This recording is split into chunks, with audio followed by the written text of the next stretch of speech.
couldn't get comfortable. Happens. Sometimes your brain decides it's the perfect time to replay everything you didn't ask it to. But you're here now, so let me help you unwind. I'll tell you 5 soft stories while the rain hums behind them, and together we'll let the night ease up a little. Story 1. My landlord told me not to open the basement door. The rule was simple. Don't open the basement door. Don't knock on it. Don't press your ear against it. Don't even stand near it too long. That's what Mr. Henriksen told me the day I moved in, his watery blue eyes holding mine with an intensity that didn't match his soft, grandfatherly voice. It's in the lease, he said. Section 12, paragraph 4. You signed it. I had signed it. I'd also skimmed most of it, the way everyone skims leases, looking for the rent amount, the deposit terms, the pet policy. I didn't remember anything about a basement door, but I nodded anyway because the apartment was cheap and I was desperate, and Mr. Henriksen seemed harmless enough despite the strange request. The building was old.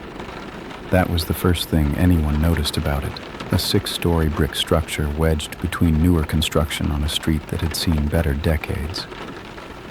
Built in 1919, according to the faded cornerstone, the kind of place that had survived wars and depressions and urban renewal, stubbornly refusing to be torn down or modernized. My apartment was on the 4th floor, 2 rooms plus a bathroom, hardwood floors worn smooth by a century of footsteps, radiators that clanked and hissed like living things. The windows were drafty and the kitchen was barely functional, but the ceilings were high and the rent was $400 below market rate. In this city, that was enough to make me overlook almost anything. I'd just graduated from college 3 months earlier, landed a job at a marketing firm that paid just enough to survive on, and spent weeks searching for a place I could actually afford. Most of what I found was either a shoebox or a scam. Mr. Henriksen's building was neither. It was just old and cheap and came with one strange rule I figured I could easily follow.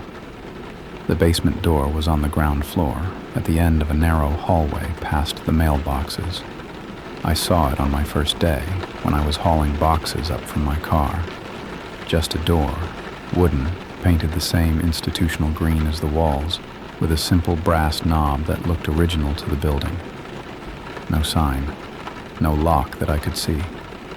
Nothing remarkable about it except the way it sat at the end of that hallway like a period at the end of a sentence. I didn't think much of it then.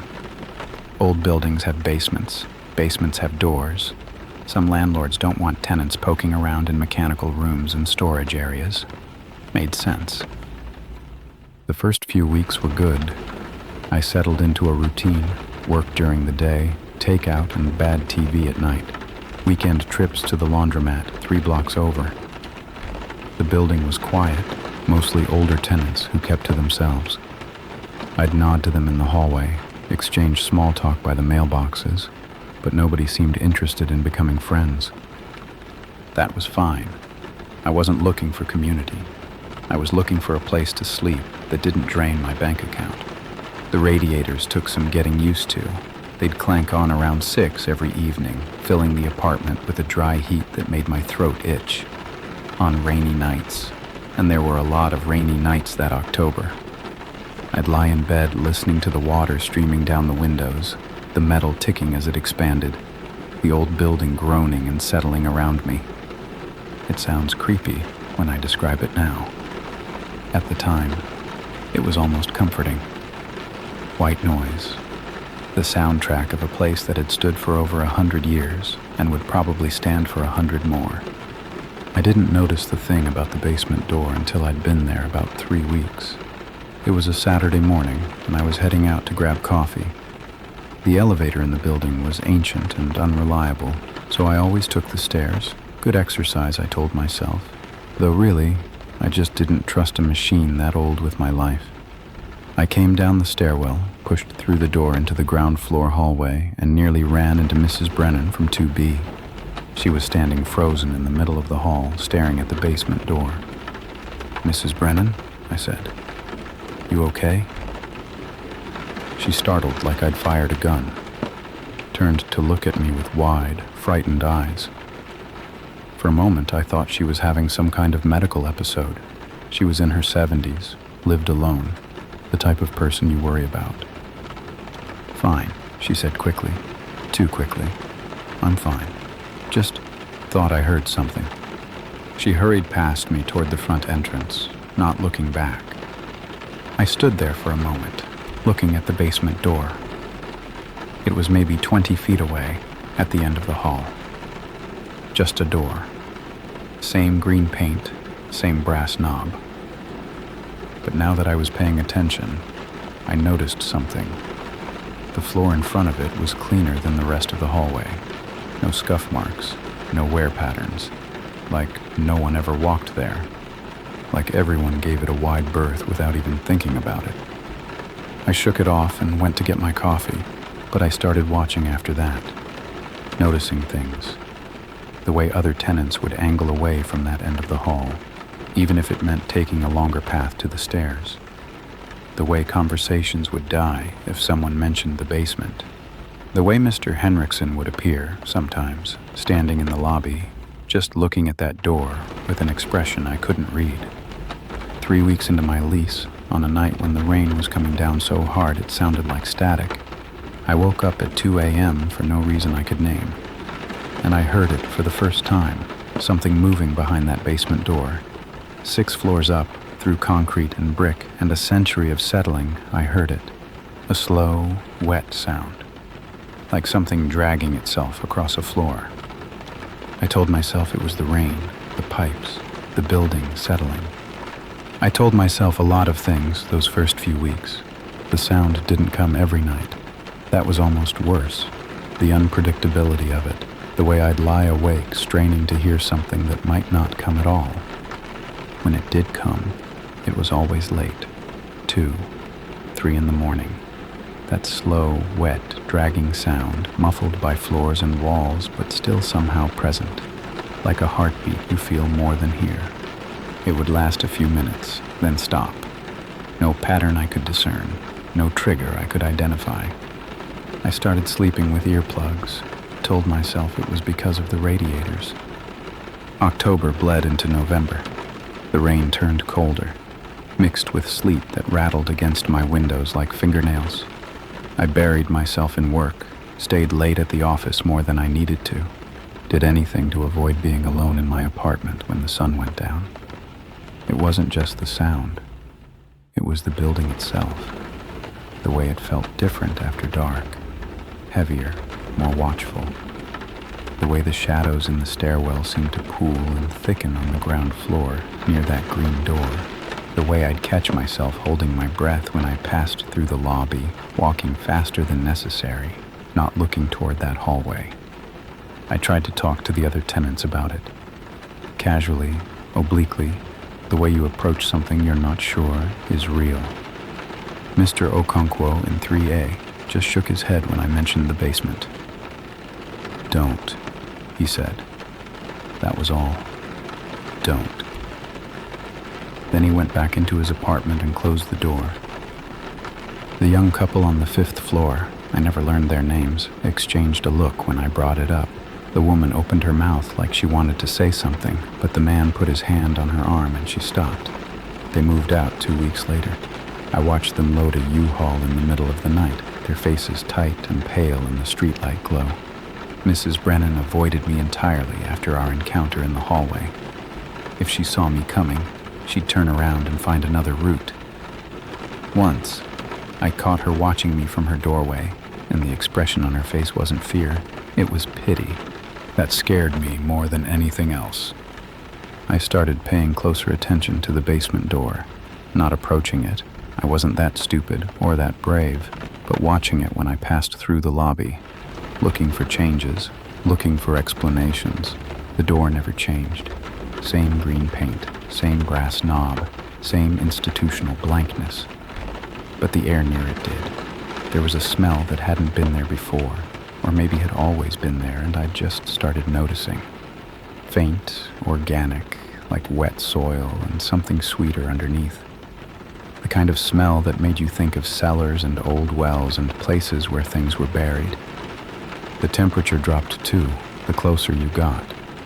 Not dramatically, nothing you could measure with a thermometer, but enough that your body knew. Your skin knew. The animal part of your brain that remembers what it means when the air turns cold and still. I finally worked up the nerve to ask Mr. Henriksen about it. Found him in the lobby one evening, doing his slow circuit of the mailboxes, checking locks, adjusting the ancient radiator that squatted near the front door. "Mr. Henriksen," I said, "the basement. What's down there?" He went very still, didn't turn around. "Building infrastructure," he said after a long moment. "Boiler, electrical, nothing that concerns tenants." "Then why can't we go down there?" "Because it's not safe." He turned then, and his eyes found mine with that same intensity from move-in day. "The stairs are old, the wiring is old, insurance liability, you understand." I nodded, because what else could I do? But he didn't look away, just stood there, studying me, like he was trying to read something in my face. "You've heard it," he said. Not a question. My throat tightened. "Heard what?" "You know what." He took a step closer, close enough that I could smell the mothballs on his cardigan, see the broken capillaries mapping his cheeks. "Everyone hears it eventually, the ones who stay long enough." "What is it?" He was quiet for a long time. The radiator clanked. Rain streaked down the lobby windows. Somewhere above us, a door opened and closed. "I've owned this building for 43 years, he said finally. "My father owned it before me, his father before him. 106 years. My family has kept this place standing, kept it contained." Contained? But he was already turning away, shuffling toward the stairs with the slow gait of a man who'd carried something heavy for too long. "Don't open the door," he said over his shoulder. "That's all you need to know. That's all anyone needs to know." I stood in the lobby for a long time after he left, staring at that green door at the end of the hallway. The smell was stronger now, or maybe I was just more aware of it. Sweet and rotten and alive somehow, like breath from a mouth that had been closed too long. The rational part of my brain screamed at me to let it go. Pay my cheap rent, keep my head down, don't ask questions about things that didn't concern me. People lived in this building for decades and they were fine. Whatever was behind that door had been behind it for 100 years, and nothing bad had happened, right? But that night, lying in bed, listening to the sleet against my window and the radiator's rhythmic clanking, I heard it again. The dragging sound, wet and slow, closer than before, and underneath it, for the first time, something else. A voice. Low, guttural, speaking words I couldn't understand in a language I didn't recognize. It was coming from the vent. I didn't sleep the rest of that night, just lay there in the dark, covers pulled up to my chin like a child, listening. The voice faded after a few minutes, sinking back down through the building's bones, retreating to wherever it came from. But I could still feel it in the air. A vibration, a presence. Something that hadn't been there before, or something that had always been there and was only now making itself known. The next morning, I called in sick to work. First time I'd ever done that. Then I went to the library. The building had history. Of course it did. 100 years of history, layered like sediment. I spent 6 hours digging through archives, newspaper clippings, property records. Most of it was mundane. Construction permits, ownership transfers, a small fire in 1947 that damaged the top floor. Nothing that explained Mr. Henriksen's warnings. Nothing that explained the door. Then I found the article from 1931. It was buried in a microfilm reel, a small item from a newspaper that didn't exist anymore. Mysterious disappearance at Crescent Street building. 3 tenants had vanished over the course of a single week. No signs of struggle, no witnesses. They'd simply stopped existing, gone from their apartments, gone from their jobs, gone from the world. The article mentioned the basement, Said police had searched it and found nothing. Said the building's owner, a Mr. Henrik Henriksen, the current landlord's grandfather, had been questioned and released. There was more. I kept digging. 1952. A maintenance worker found dead in the lobby, heart attack according to the coroner. He was discovered 10 feet from the basement door, his face frozen in an expression that the newspaper delicately described as disturbed. 1967. Another disappearance. A young woman, 24, who'd lived on the second floor. Her belongings were still in her apartment. Her rent was paid up for the month. She was never found. 1984. A fire in the basement. Small, contained, but it took firefighters hours to put out. The article said they had difficulty accessing the space. It didn't say why. 1998. 2 college students broke into the basement on a dare. One was hospitalized for 3 weeks with what doctors called acute psychological trauma. He never spoke publicly about what he saw. The other transferred schools and left the city entirely. The pattern was there if you knew how to look. Every 15 to 20 years, something happened. Something connected to that basement, to that door. And every time, the Henriksen family was there, owning the building, managing the building, keeping whatever was down there locked away. I left the library with my hands shaking and a photocopy of every article stuffed in my bag. The walk home felt longer than usual. The streets felt emptier. By the time I reached the building, the sun was setting and the windows glowed orange like watching eyes. I stopped in the lobby. The basement door was open. Just a crack, maybe 2 inches, but it was open.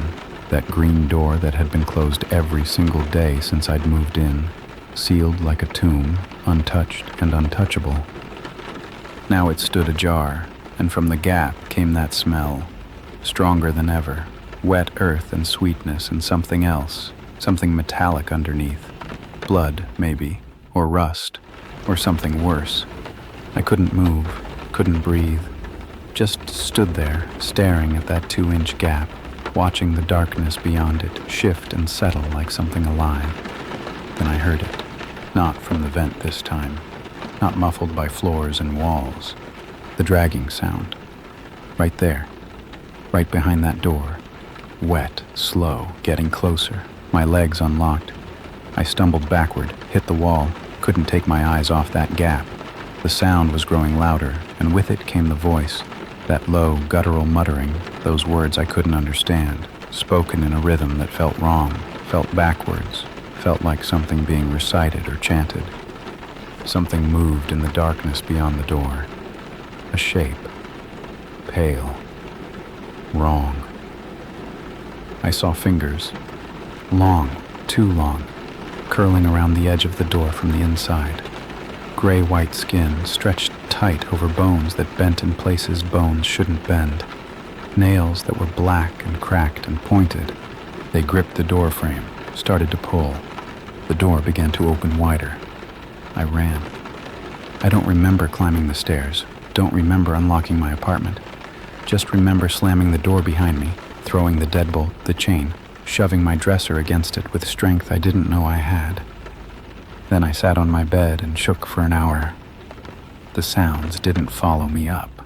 Whatever I'd seen, whatever I'd almost seen, it stayed down there, behind the door, in the basement where it belonged. But it had been opening the door, from the inside. Something was trying to get out. I grabbed my phone, started to dial 911, then stopped. What would I tell them? That I saw fingers? That something was moving in the basement of my apartment building? They'd think I was crazy. They'd come, find nothing, leave. And then I'd be alone again, in this building, with that thing downstairs and no one who believed me. I needed proof. I needed someone else to see it. I needed to understand what I was dealing with before it got out. The rain started again outside, drumming against my window, filling the silence with white noise that couldn't quite cover the sound of my own heartbeat. Somewhere below me, the building groaned, and I swore I heard laughter. I didn't leave my apartment for 2 days. Called in sick again. Lived on crackers and tap water and the granola bars I kept in my desk drawer. Slept in fits and starts, jerking awake at every sound, every creak of the radiator, every groan of the old pipes. The sounds from below continued every night between 2 and 4 in the morning. The dragging, the voice. And now, sometimes, something that sounded almost like scratching, like nails on wood, like something testing barriers, looking for weak points. On the 3rd day, someone knocked on my door. I nearly screamed, pressed myself against the far wall, heart slamming in my chest, convinced that somehow it had found me, climbed 6 floors, tracked me down. It's Henriksen. The voice was muffled, old, tired. I know you're in there. We need to talk. I didn't move. Please. A word I'd never heard him use before. It's getting stronger. I can't do this alone anymore. Against every instinct, I opened the door. He looked terrible, gray-faced, hollow-eyed, like he hadn't slept in days either. His cardigan was buttoned wrong. His hands trembled at his sides. You saw it, he said. Not a question. I nodded. Then you understand. It's waking up. He pushed past me into my apartment, moving with an urgency that seemed wrong for a man his age. Went straight to my window and looked out at the street below, scanning for something I couldn't see. Every 18 years, he said, still looking out the window. That's the cycle. 18 years of quiet, then it starts to stir, tests the barriers, looks for a way out. What is it? He turned. In the gray afternoon light, he looked ancient, not just old, but worn down, hollowed out by decades of something I was only beginning to understand. My grandfather made a deal, he said. 1919, when he built this place. He found something in the ground. Something that had been buried there for, I don't know how long. Centuries, maybe. Longer. He paused. It offered him things. Power, wealth, protection. All he had to do was give it a home, a place to sleep. And every 18 years, he didn't finish. He didn't have to. The disappearances, I said. The people who vanished. Offerings. The word came out flat, dead. The price of containment. Feed it and it stays dormant. Starve it and it wakes hungry. My father fed it. I fed it. We kept it satisfied, kept it sleeping, kept this city safe from something it doesn't even know exists. My stomach turned. You killed people. I gave it what it needed. His eyes met mine, and there was no apology in them. Only exhaustion. Only the weight of a burden carried too long. Do you think I wanted this? Do you think any of us wanted this? But the alternative, if it gets out, if it feeds freely. A sound cut him off, deep, resonant, shaking the walls. The building shuddered. Henriksen went pale. It's too early. The cycle isn't complete yet. It shouldn't be this strong. What do we do? He was already moving toward the door. Stay here. Lock yourself in. Don't come downstairs no matter what you hear. Wait. But he was gone, his footsteps fading down the hallway, then the stairwell. I heard them descending, floor by floor, getting fainter. Then silence. I stood in my doorway, listening. The building had gone quiet. No radiators, no pipes, no settling sounds. Just a thick, heavy stillness that pressed against my eardrums. I should have stayed, should have locked the door, pushed the dresser back, waited it out like he told me. But I kept thinking about those fingers.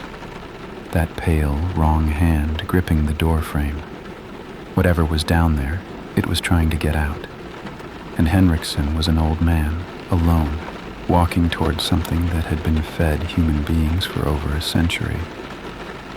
I grabbed my phone, turned on the flashlight, and followed him down. The stairwell was dark, darker than it should have been. The emergency lights that usually glowed on each landing were out, all of them, like something had drained the power. I descended by the light of my phone, one hand on the railing, heart pounding so loud I could hear it echoing off the concrete walls. 4th floor, 3rd, 2nd.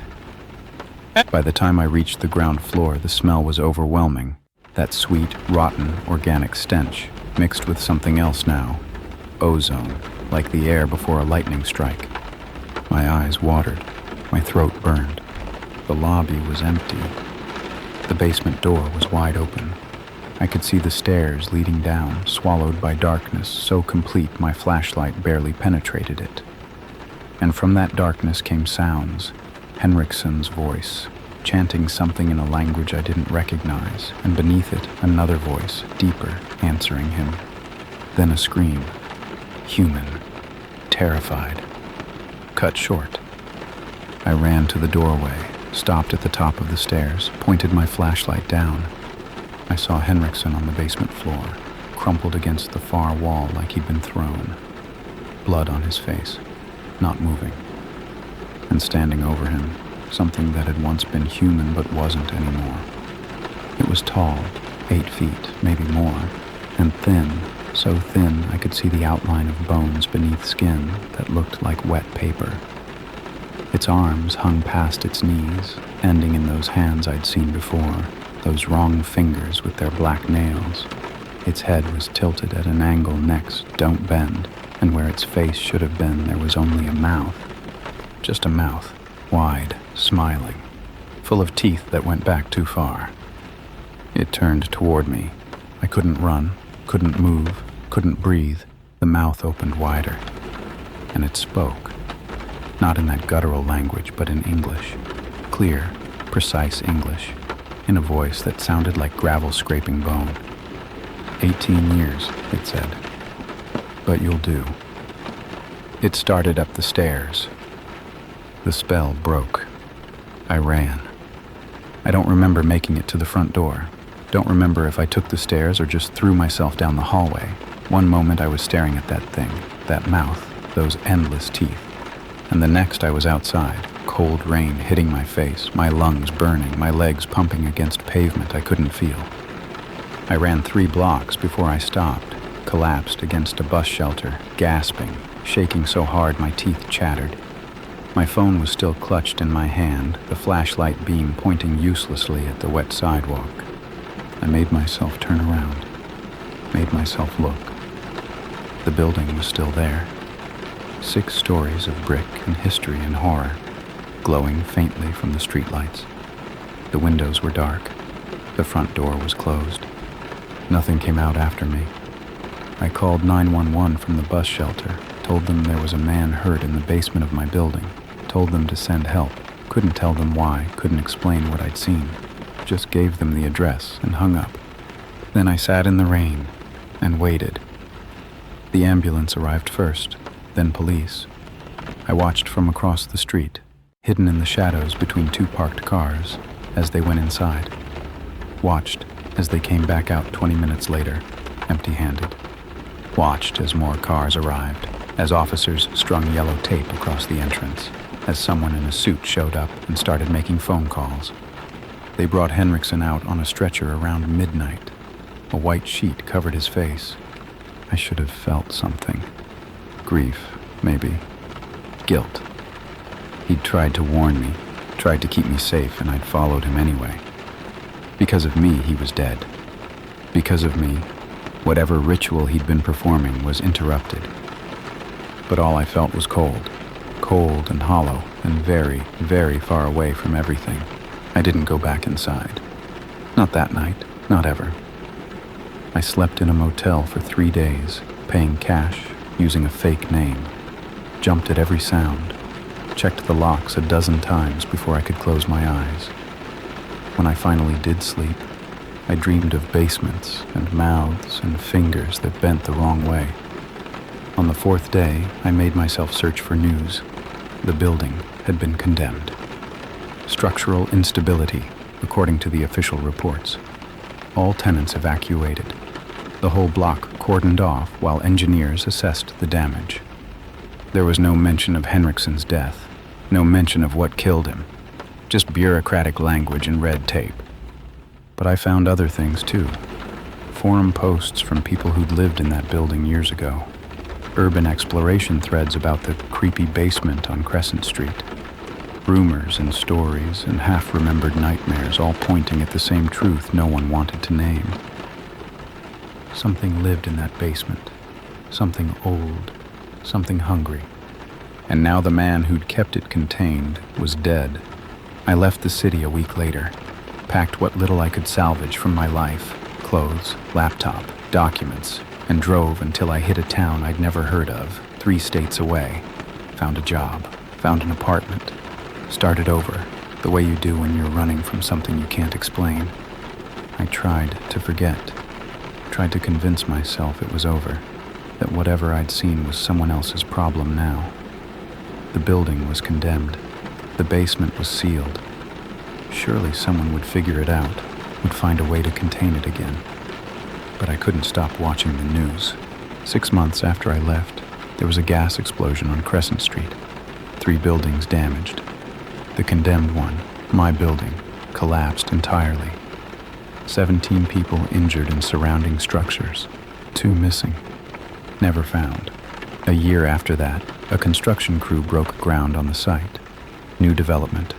Luxury condos. I tracked the project obsessively, waiting for something to happen, waiting for reports of accidents or disappearances or workers who saw things they couldn't explain. Nothing. Just progress reports and marketing materials and glossy renderings of a future that pretended the past didn't exist. Maybe it's over. Maybe the collapse destroyed whatever was down there, buried it under 1,000 tons of brick and concrete and steel. Maybe it's sleeping again, dormant, waiting for someone else to dig it up. Or maybe it got out. That's what keeps me awake at night. Not the memory of what I saw, though that's bad enough, etched into my brain like a scar. It's the uncertainty, the not knowing. I think about Henriksen sometimes, about his family, 3 generations of men who gave their lives to keeping something terrible locked away. About the price they paid, the things they did, the weight they carried, so the rest of us could sleep without knowing what lived beneath our feet.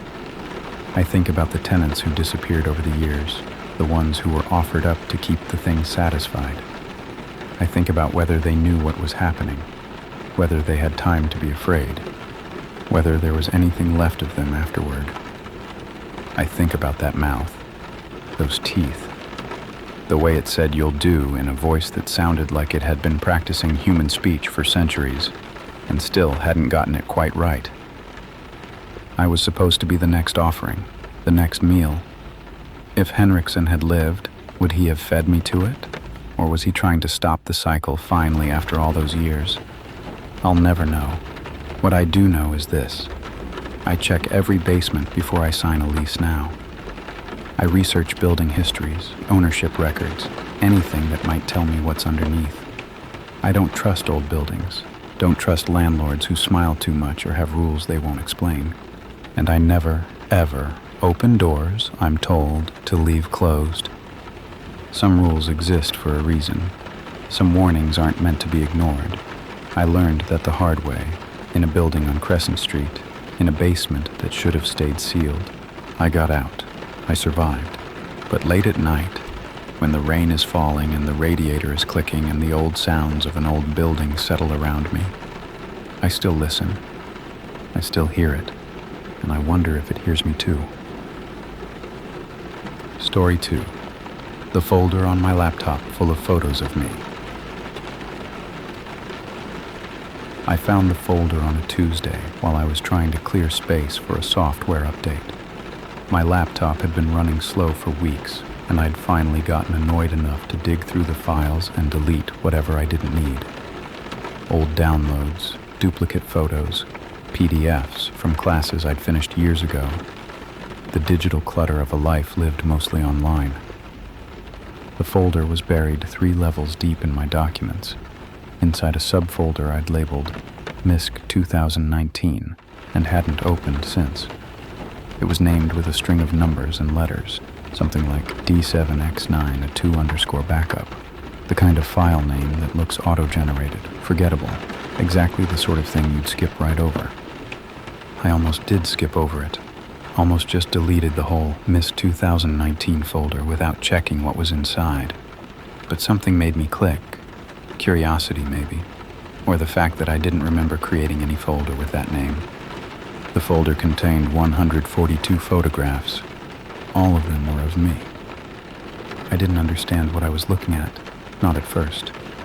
My brain kept trying to make it make sense, kept reaching for explanations that didn't require the world to be as wrong as it suddenly felt.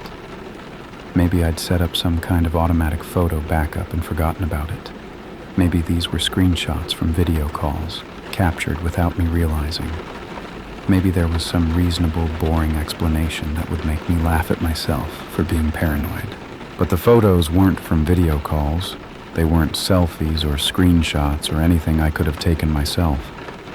They were taken from across rooms, from doorways, from angles that meant someone else had been holding the camera, someone standing in my apartment, watching me, while I had no idea they were there. My name is Jenna. I'm 24 years old, and I've lived alone in this apartment for almost 2 years. It's a one-bedroom on the 3rd floor of a mid-rise building, nothing fancy but decent enough. Secure entrance, key fob for the elevator, deadbolt on my door. I moved here after college because the rent was manageable and the neighborhood felt safe. Coffee shops and bookstores, young professionals walking their dogs, the kind of place where you don't think twice about coming home late. I work remotely as a graphic designer, which means I spend most of my time in this apartment, at my desk by the window or curled up on the couch with my laptop. I know every corner of this place. Know the way the afternoon light hits the kitchen counter. Know which floorboards creak near the bathroom. Know the exact sound the refrigerator makes when it cycles on at night. This apartment is my space, my sanctuary. I've always felt safe here. The photos went back 18 months. I scrolled through them slowly, my hands trembling on the trackpad, my chest getting tighter with every image. There I was, asleep in my bed, covers pulled up to my chin, completely unaware. There I was, cooking dinner, my back to whoever was taking the picture. There I was, sitting at my desk in my pajamas, headphones on, focused on my screen while someone stood behind me and captured the moment. The timestamps were scattered, some from late at night, some from early morning, a few from the middle of the day. There was no pattern I could see, no logic to when they'd been taken. Just 142 moments from my life that I thought were private, that I thought were mine alone, documented by someone who had been close enough to touch me. I found one from 6 days ago. I was on my couch, watching TV, a blanket wrapped around my shoulders. I remembered that night, remembered feeling cozy and content, remembered thinking how nice it was to have a quiet evening to myself. In the photo, you could see the TV screen reflected in the window behind me. You could see my face, relaxed and oblivious. And in the bottom corner of the frame, just barely visible, you could see a shadow on the wall that didn't belong to me. Someone had been standing in my hallway 6 days ago while I sat there, thinking I was alone. I slammed the laptop shut and sat there, heart pounding, ears ringing, trying to convince myself this wasn't real. A prank, maybe. Someone had hacked my laptop, was messing with me, had photoshopped these images to scare me. That had to be it. That had to be it, because the alternative, that someone had been coming into my apartment for a year and a half, standing in my rooms while I slept and cooked and lived my life. I couldn't think about that, couldn't let myself go there, but my body already knew. My hands were shaking so badly I could barely pick up my phone. My throat was tight and dry, and there was a cold, sick feeling spreading through my stomach. The kind of fear that lives in your bones, in your cells, in the animal part of your brain that knows when you're prey. I made myself open the laptop again, made myself look at the folder, at the file names, at the metadata. The photos were real. They hadn't been downloaded from somewhere else or edited together. They'd been taken on a device, a phone probably, and transferred to my laptop. placed in that buried folder where I'd never think to look. Whoever did this had access to my apartment, and they had access to my laptop. They'd been inside my home, inside my life, inside my most private moments, and I hadn't known. For 18 months, I hadn't known. I looked around my apartment at the familiar walls and furniture and shadows, and for the first time since I'd moved in, I didn't recognize it. It felt foreign now, contaminated. Every corner was a place where someone could have stood. Every doorway was a frame for a photograph I never consented to. The rain had started outside, streaking down my window, filling the silence with soft static.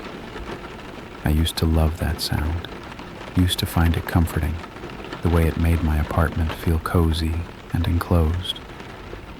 Now it just meant I couldn't hear if someone was at my door. I called my best friend Mira first. She picked up on the third ring, her voice cheerful and normal, and I almost started crying just hearing it. I tried to explain what I'd found, but the words came out jumbled, frantic. She told me to slow down, to breathe, to start from the beginning. So I did, and when I finished, there was a long silence on the other end of the line. "You need to call the police," she said. "Right now, tonight." "And tell them what? That I found photos on my own laptop?" I was pacing my apartment, checking locks I'd already checked twice. "They're going to think I'm crazy. They're going to think I put them there and forgot, or that someone's playing a prank, or..." "Jenna," her voice was firm, the way it got when she wasn't going to let me spiral. "Someone has been in your apartment, multiple times, while you were sleeping. This isn't a prank. This is stalking. This is breaking and entering. The police need to know." She was right. I knew she was right. But there was a part of me, a stupid, desperate part, that still wanted this to be a mistake, a glitch, anything other than what it obviously was. I told her I'd call them in the morning, that I just needed to get through the night first. She offered to come over, to stay with me, but she lived 40 minutes away and the roads were slick with rain. I told her I'd be fine, told her I'd lock everything, keep my phone close, call her if anything happened. She made me promise 3 times before she let me hang up. After we got off the phone, I went back to the laptop. I didn't want to look at the photos again, but I needed to understand. Needed to find something that would tell me who had done this, or how, or why. I forced myself to go through them methodically, one by one, looking for details I'd missed the first time.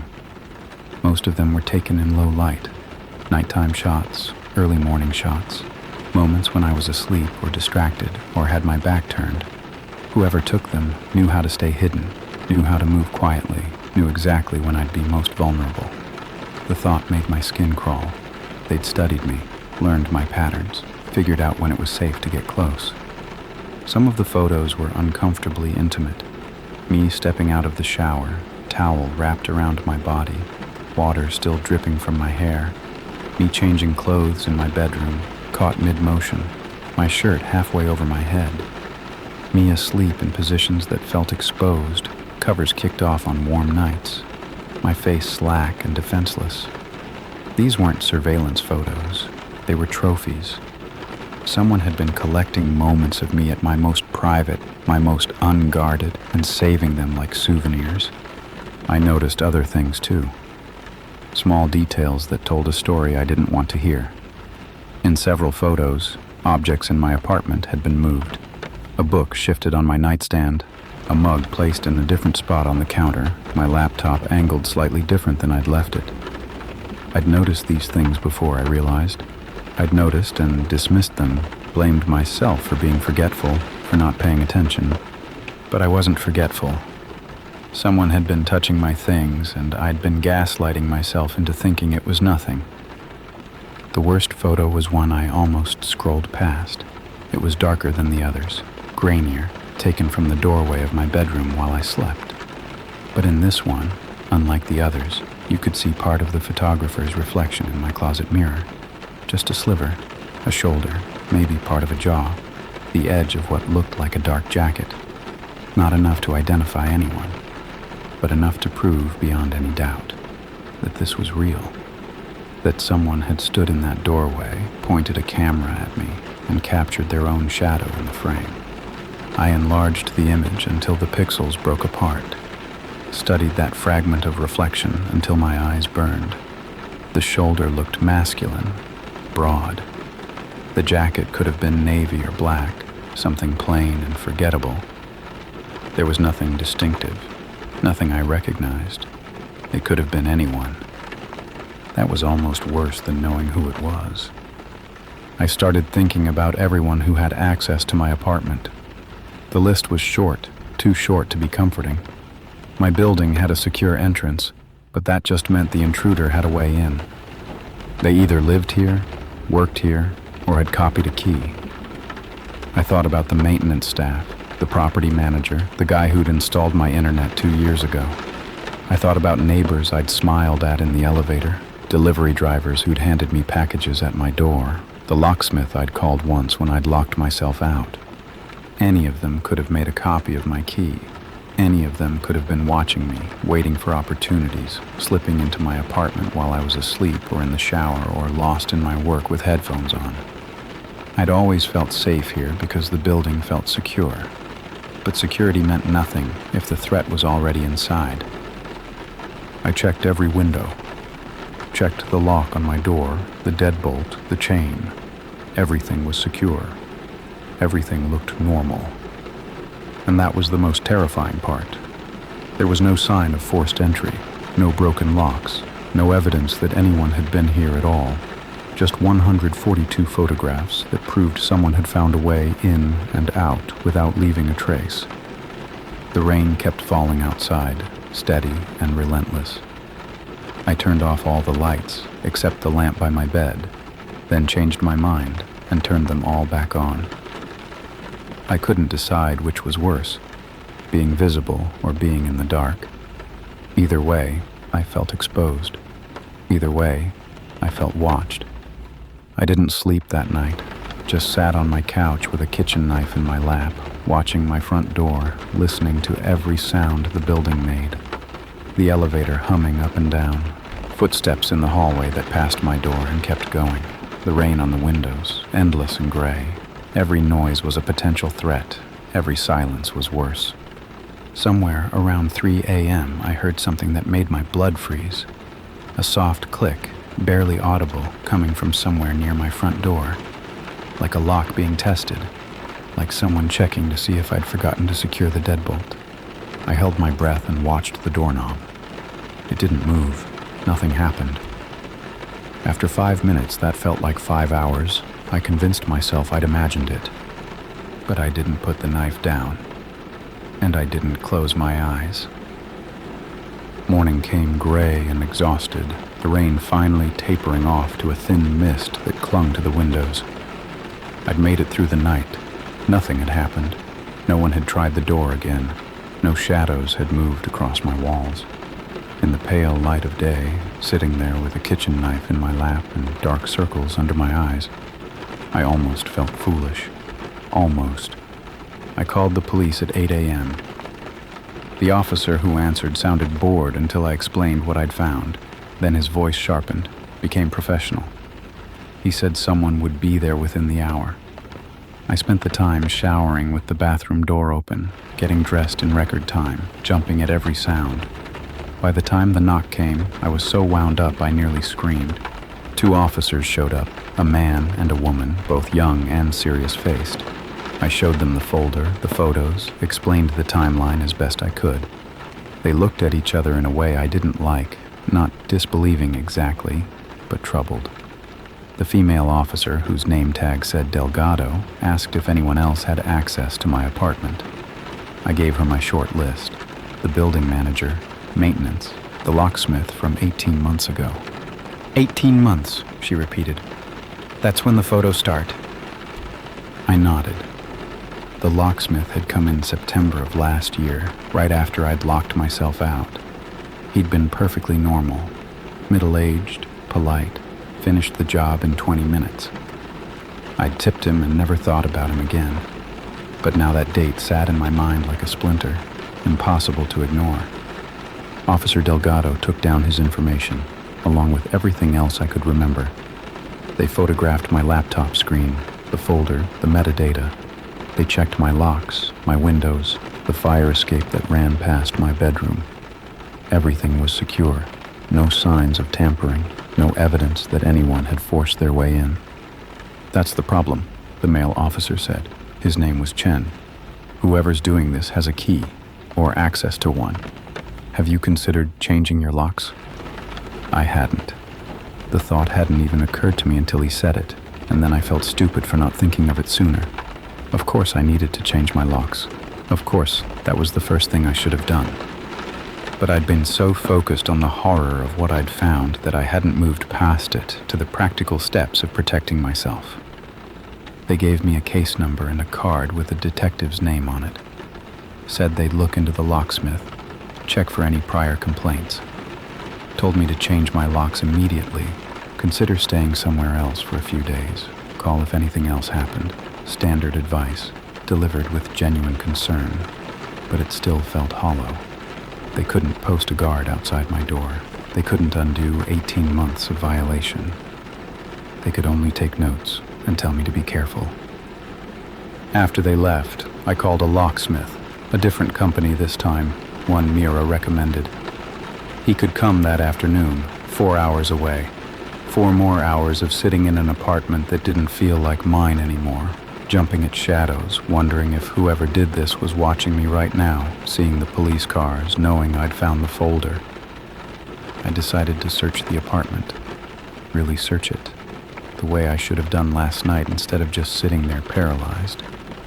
I started in the bedroom, going through every drawer, every shelf, every space where something could be hidden. I checked under the bed, behind the furniture, inside the closet where that reflection had been captured. Nothing. Just my own belongings, undisturbed and ordinary. The living room was the same. Kitchen, bathroom, the small coat closet by the front door. I was thorough, methodical, trying to channel the fear into something productive, and I was about to give up, about to convince myself that the photos were the only evidence, when I found it. The air vent in my hallway ceiling. I'd walked past it 1,000 times without really seeing it. Just a metal grate, painted the same off-white as the ceiling, utterly unremarkable. But something about it looked different now. The screws weren't sitting quite flush. One corner of the grate was slightly raised, like it had been removed and replaced without being properly secured. I grabbed a chair from the kitchen and climbed up to look closer. My hands were shaking as I reached for the grate, fingers brushing the cold metal. It moved, lifted right out of the frame with almost no resistance, like it had been taken down and put back dozens of times. Inside the vent, pushed back just far enough to be invisible from below, I found a phone. An old smartphone, the screen cracked, the case scratched and worn. Not mine. I'd never seen it before in my life. It was powered off, but when I pressed the button, it flickered to life with 12% battery remaining. No passcode, no lock screen, just a home screen with a single folder labeled with my address. I opened the folder with fingers that felt like they belonged to someone else. Inside were hundreds of photos. Not just the 142 I'd found on my laptop, more, newer ones. Photos from this week, from yesterday, from this morning, while I'd sat on my couch with the knife, staring at the door, thinking I was alone. He'd been here, while I was awake, while I was watching, while I thought I was safe. He'd been above me, in the ceiling, looking down through the vent, taking pictures while I waited for a threat that was already inside. I dropped the phone and stumbled off the chair, my vision swimming, my lungs refusing to work properly. The apartment spun around me. I braced myself against the wall and tried to breathe, tried to think, tried to do anything except collapse into the panic that was clawing at my chest. He had access to the vents. The whole building's vent system, probably, a network of passages that ran through every apartment, every hallway, every space people thought was private. He could go anywhere, see anything. and no amount of new locks would keep him out. I grabbed my phone and called Delgado's number with shaking hands. When she answered, I could barely get the words out. "He's in the walls," I said. "He's been watching me from inside the walls." The next 2 hours were a blur of uniforms and radios and voices asking questions I could barely process. Delgado came back with Chen and 2 additional officers, then a detective, then a crime scene technician who photographed everything while I sat on my couch, wrapped in a blanket someone had given me, shaking despite the warmth. They found more than just the phone.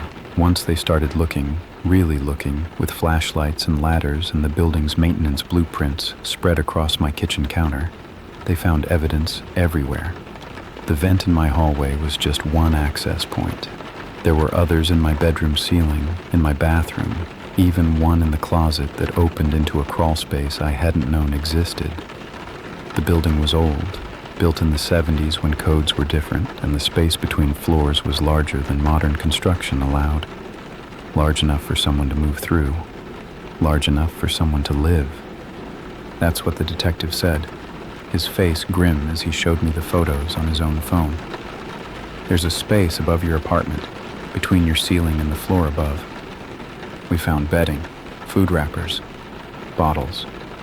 He paused, like he was trying to figure out how to say the next part. "He's been staying up there, possibly for months." I couldn't speak, couldn't do anything except stare at the images on his screen.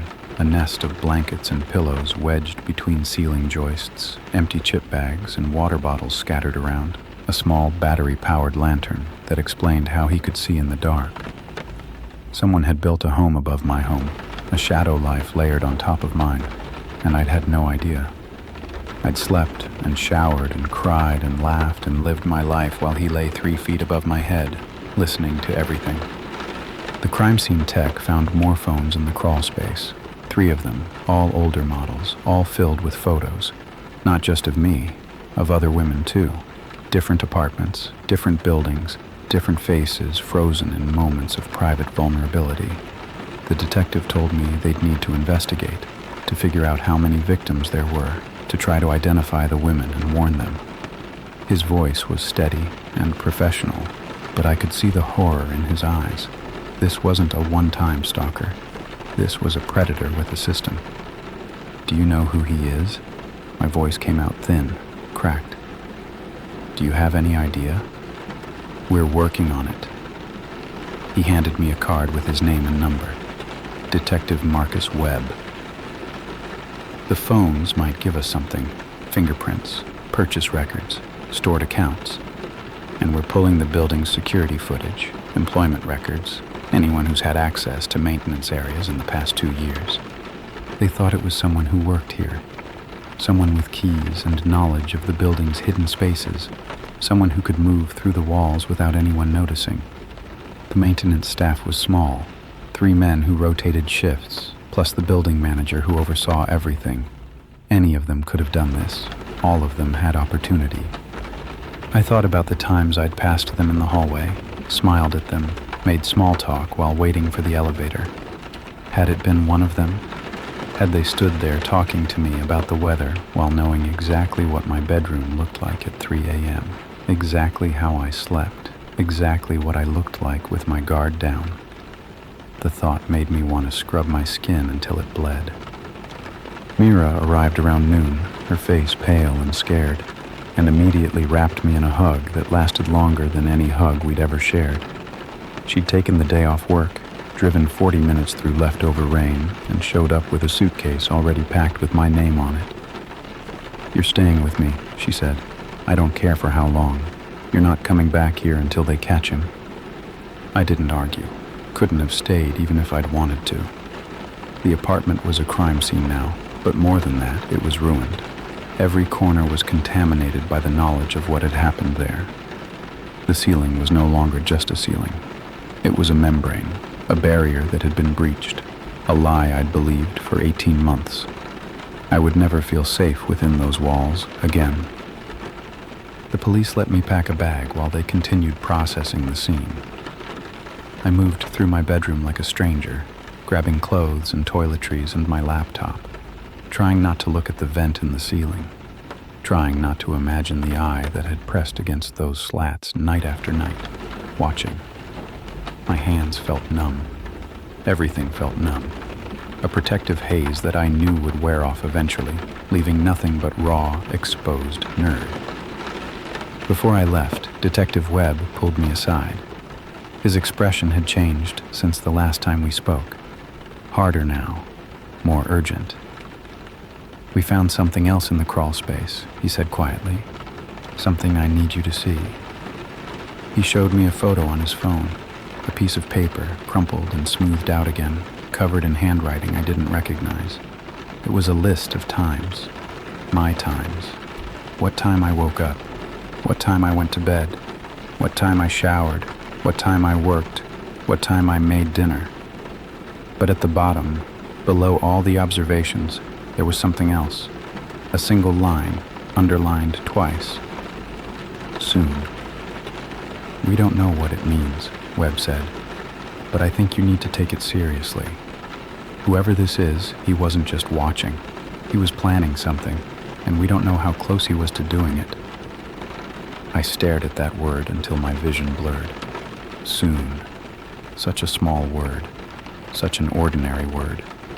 But in that context, written in that handwriting, placed at the end of that list, it felt like a countdown I hadn't known was running. A timer ticking toward something I didn't want to imagine. Mira drove me to her apartment in silence. The rain had stopped, but the sky stayed gray, heavy with clouds that refused to break.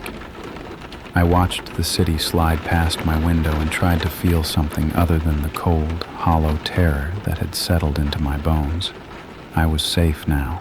I was away from that building, away from those vents, away from whoever had been living above me. The police were investigating. They would find him. They had to find him. But that word kept echoing in my head, over and over, like a heartbeat I couldn't silence. Soon. They caught him 11 days later. His name was Gerald Mott. 53 years old, employed by the building's maintenance company for the past 4 years. He'd worked on my apartment twice, once to fix a leaky faucet, once to replace a smoke detector battery. Both times I'd let him in, offered him water, thanked him when he was done. Both times he'd been quiet and professional and utterly forgettable.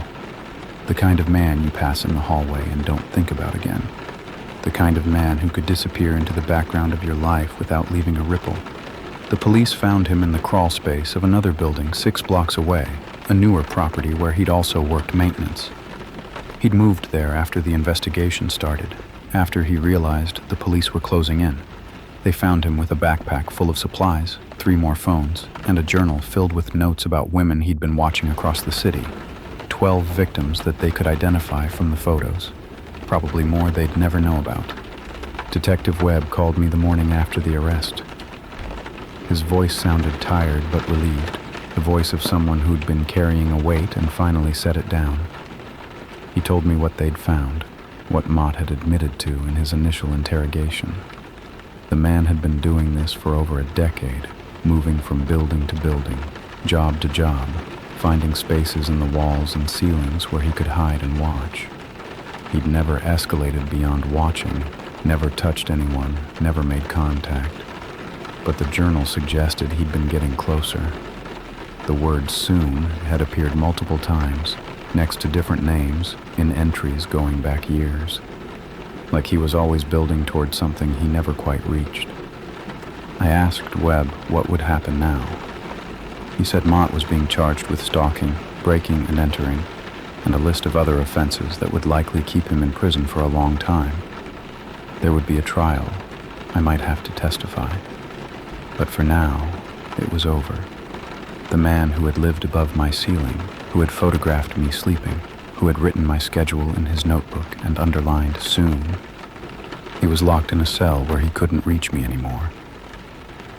I thanked Webb and hung up. Then I sat on Mira's couch and stared at the wall for a long time, waiting to feel something. Relief, maybe. Closure. The satisfaction of knowing he'd been caught, that justice was being served. that I could move on with my life. But the feelings didn't come. There was just a hollow space where the fear had been, an emptiness that didn't know how to fill itself. Mira let me stay with her for 2 months. She never complained, never made me feel like a burden, just quietly adjusted her life to make room for mine. I slept on her couch, and then, eventually, in her spare room when she cleared it out for me. I went to therapy twice a week. I took medication that helped me sleep without dreaming. I did all the things you're supposed to do when something terrible happens, all the steps that are supposed to lead you back to normal. I never went back to my apartment. Couldn't even drive past the building without my chest tightening, my breath catching in my throat. I broke my lease, paid the penalty, had Mira and her boyfriend pack up my things while I waited in the car with the doors locked and my hands gripping the steering wheel. Everything from that place felt contaminated. The furniture, the clothes, even the books I'd loved. I donated most of it and started over with things that didn't carry memories of being watched. The trial happened 8 months later. I testified for 45 minutes, describing what I'd found, what I'd felt, what it was like to learn that my home had never really been mine. Mott sat at the defense table the whole time, watching me with the same blank expression he must have worn while he lay above my ceiling, listening to me live my life. I made myself look at him once, just once. His eyes were flat and empty, the eyes of someone who saw other people as objects, as collections of moments to be captured and cataloged. I looked away and didn't look back. He was convicted on all counts, sentenced to 22 years with no possibility of parole for at least 15. The judge called his actions a profound violation of human dignity and said she hoped the sentence would give his victims some measure of peace. I sat in the courtroom and listened to the words and tried to feel that peace she was talking about. It didn't come then either. It's been almost 2 years now. I live in a different city, a different state, a ground floor apartment with no crawl spaces and no ceiling vents.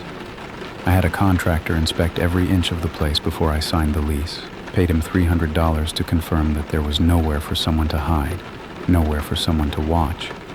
He probably thought I was paranoid. I didn't care. I still check the ceilings in every room I enter, still look up at vents and wonder what's behind them, who might be looking back. I still sleep with a chair wedged under my bedroom doorknob and a knife in my nightstand drawer. The fear has faded to something manageable, something I can live around, but it never really goes away. It's part of me now, woven into the way I move through the world, the way I assess every space for threats I never used to imagine. Sometimes, late at night, I think about those 18 months when I didn't know. All those evenings I spent feeling safe, feeling private, feeling alone in the best possible way. I think about how easily that feeling was taken from me, how thin the barrier was between my life and his, how close I came to being more than just a collection of photographs in a folder. I think about that word, underlined twice in his notebook, soon. And I wonder what would have happened if I hadn't found that folder when I did, if I'd just deleted it without looking, if I'd given him a few more weeks or months to watch and wait and plan. I wonder what soon would have looked like. And then I stop wondering, because some questions are better left unanswered. Some doors are better left closed. I survived. I got out. And every day I wake up in a home that's truly mine, with walls I can trust and ceilings I've verified and locks that only I control. That's enough. It has to be enough. But I never stop checking, and I never will. Story 3. The payphone that rang at an abandoned rest stop. The rest stop looked wrong from the moment my headlights swept across it. I'd been driving for 9 hours straight, pushing through Nevada on I-80 with nothing but coffee and bad radio stations to keep me company. The plan was to make it to Sacramento by morning, crash at my brother's place, start figuring out what came next. Behind me was a failed engagement, a job that had laid me off 2 weeks before Christmas, and an apartment I couldn't afford anymore. Ahead was the uncertain promise of starting over. At 2 a.m. on a Tuesday in January, somewhere between Elko and Winnemucca, I was running on fumes in more ways than one. The sign had said, "Rest area, 1 mile." And I'd taken the exit without thinking, my bladder making the decision for me. But as I pulled off the highway and followed the access road into the darkness, something felt off. The parking lot was empty, which wasn't unusual for this hour. What was unusual was the state of the place. The overhead lights were out, the building at the center looked dark and shuttered, and weeds had pushed up through the cracks in the asphalt until the whole lot looked more like a field than a rest stop. I pulled into a spot near the building anyway, too tired to get back on the highway and find somewhere else. My headlights illuminated a brick structure with boarded-up windows and a padlocked door, the kind of utilitarian architecture that had probably been built in the 70s and forgotten about ever since. A faded sign above the entrance read, "Nevada Department of Transportation," but half the letters were missing. Trash had accumulated against the walls, old newspapers, plastic bags, things the wind had carried here and abandoned. The place had been closed for years. That much was obvious. I sat in my car with the engine running, wondering why the sign on the highway hadn't been updated, wondering if I should just piss behind a bush and get back on the road. The smart thing would have been to leave immediately, to trust the instinct that was telling me something was wrong about this place. But I was exhausted and annoyed, and my bladder wasn't interested in smart decisions. I got out of the car. The cold hit me first, January in the high desert. That dry, bitter cold that seeps into your bones and makes you feel like you'll never be warm again. The wind was blowing steadily from the west, carrying with it the smell of sagebrush and dust and something else underneath, something faintly metallic that I couldn't identify. I left my headlights on and walked toward the building, figuring I'd find a corner somewhere to take care of business and then get the hell out of there. That's when I noticed the payphone. It was mounted on the side of the building, near what had probably been the main entrance. An old metal housing, dull silver, the kind of payphone you used to see everywhere before cell phones made them obsolete. The receiver hung from its cord, swaying slightly in the wind. Even in the weak spill of my headlights, I could see that it was ancient, rusted around the edges, the coin slot dark and empty, the instruction placard so faded it was barely legible. I walked past it without a second thought, found a spot around the corner of the building, away from the road, and relieved myself against the brick wall like the classy individual I am. The whole time, that feeling of wrongness kept building in my chest. The silence was too complete. No cars on the highway, no animals in the brush, not even the sound of my own footsteps echoing the way they should. Just the wind and my breathing and that faint metallic smell that seemed stronger now, closer. I finished up and headed back toward my car, walking faster than I needed to. I was maybe 20 feet from the driver's door when the sound stopped me cold. The payphone was ringing. I stood there, frozen, staring at it. The ring was loud in the silence. That old-fashioned mechanical bell sound, the kind phones haven't made in decades. It rang once, twice, 3 times. The receiver was still hanging off the hook, swaying in the wind. But the phone was ringing anyway, which wasn't possible, which didn't make any kind of sense. I told myself it was a malfunction, some glitch in old wiring, some electrical short that made the bell go off randomly. Rest stops like this had been connected to landlines once, back when that was the only option.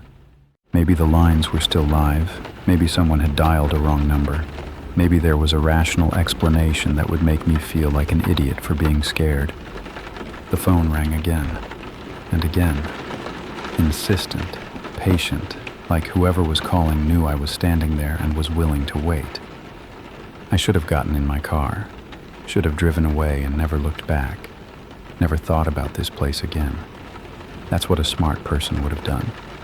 That's what I would tell anyone else to do if they described this situation to me. But I was tired, and curious. And some part of me, the same part that had driven 9 hours through the night to escape a life that was falling apart, wanted to know. Wanted to understand why a payphone at an abandoned rest stop in the middle of nowhere, Nevada, was ringing at 2 a.m. on a freezing January night. I walked over to the phone, reached out and lifted the receiver from its cradle, brought it to my ear, my hand shaking from the cold or from something else, and said the only thing I could think to say. "Hello." The voice that answered didn't sound human. It sounded like static shaped into words, like something trying to remember how speech was supposed to work. But the words themselves were clear enough, and they turned my blood to ice. "You shouldn't have stopped here, Nate." It knew my name. I nearly dropped the receiver. My hand jerked back instinctively, but I didn't hang up. Couldn't hang up. Couldn't move. Couldn't do anything except to stand there with the phone pressed to my ear, my breath coming in short, shallow gasps that fogged in the cold air. "Who is this?" My voice came out thin and cracked, the voice of someone who already knew they weren't going to like the answer. "How do you know my name?" The static shifted, rearranged itself. When the voice came back, it was clearer, more defined, like something tuning itself to a frequency it had almost forgotten. "I know everyone who stops here, Nate. I've been waiting a long time for someone to answer."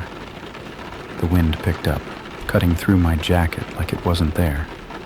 Behind me, my car sat idling in the darkness, headlights still cutting twin beams across the cracked asphalt. 20 feet away, I could hang up the phone, get in the car, and be gone in 30 seconds. There was nothing keeping me here, nothing except the voice on the line and whatever broken part of me needed to understand what was happening.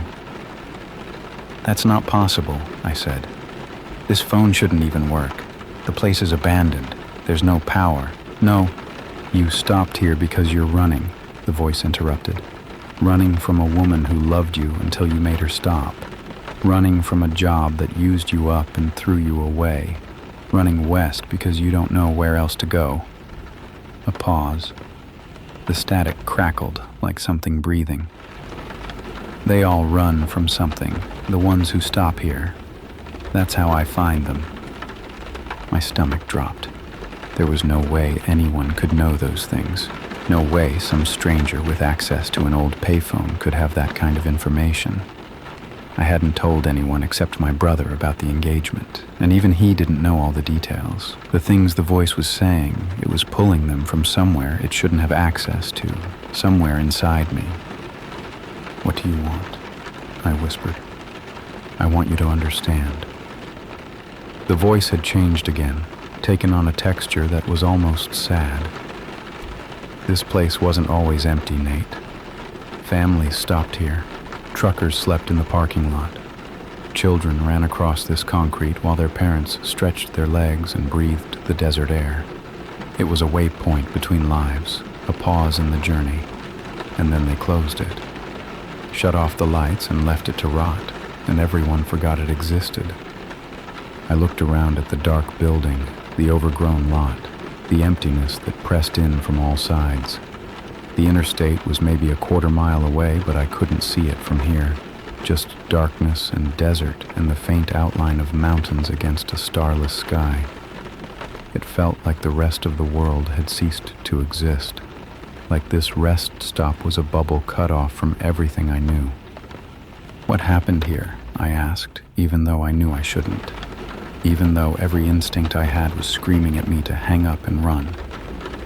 "People stopped coming," the voice said. "But I never left. I've been here for 37 years, Nate, waiting in the wires, waiting for the phone to ring, for someone to hear me, for someone to remember that I existed." The receiver had grown warm in my hand, not from my body heat. Warmer than that, almost hot, like something was building inside the metal housing. The phone cord swayed in the wind, but there was no wind now. The air had gone completely still, and the silence pressed against my ears like a physical weight. "I don't understand," I said. "What are you? How are you doing this?" "I'm what gets left behind." The voice was clearer than ever now, and underneath the static I could hear something else. A faint echo, like a second voice whispering the same words a half-second later. When something terrible happens in a place, and no one comes to clean it up, and the years pile on top of each other until even the memory fades, something stays, something hungry, a sound from behind me. I spun around, the receiver still clutched in my hand, the cord stretching taut. My car was still there, headlights still on, but something had changed. There was a shape in the passenger seat now, a dark silhouette, human-sized, sitting perfectly still and facing forward. I hadn't locked my doors. "You see it now," the voice said, and I realized it wasn't coming from the phone anymore.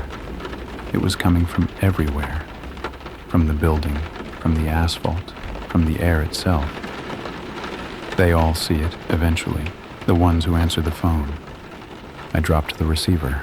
It swung on its cord, bouncing against the metal housing, and I could still hear the voice coming from the speaker, even though it was 3 feet away now, still talking, still explaining, still telling me things I didn't want to know.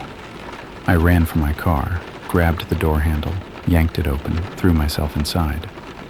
The passenger seat was empty. Nothing there, no silhouette, no shape, just my jacket and my phone and an empty coffee cup from the last gas station. I must have imagined it. Must have seen a shadow, a trick of the light, something my exhausted brain had conjured out of fear and adrenaline. I slammed the door and reached for the ignition. The engine was still running.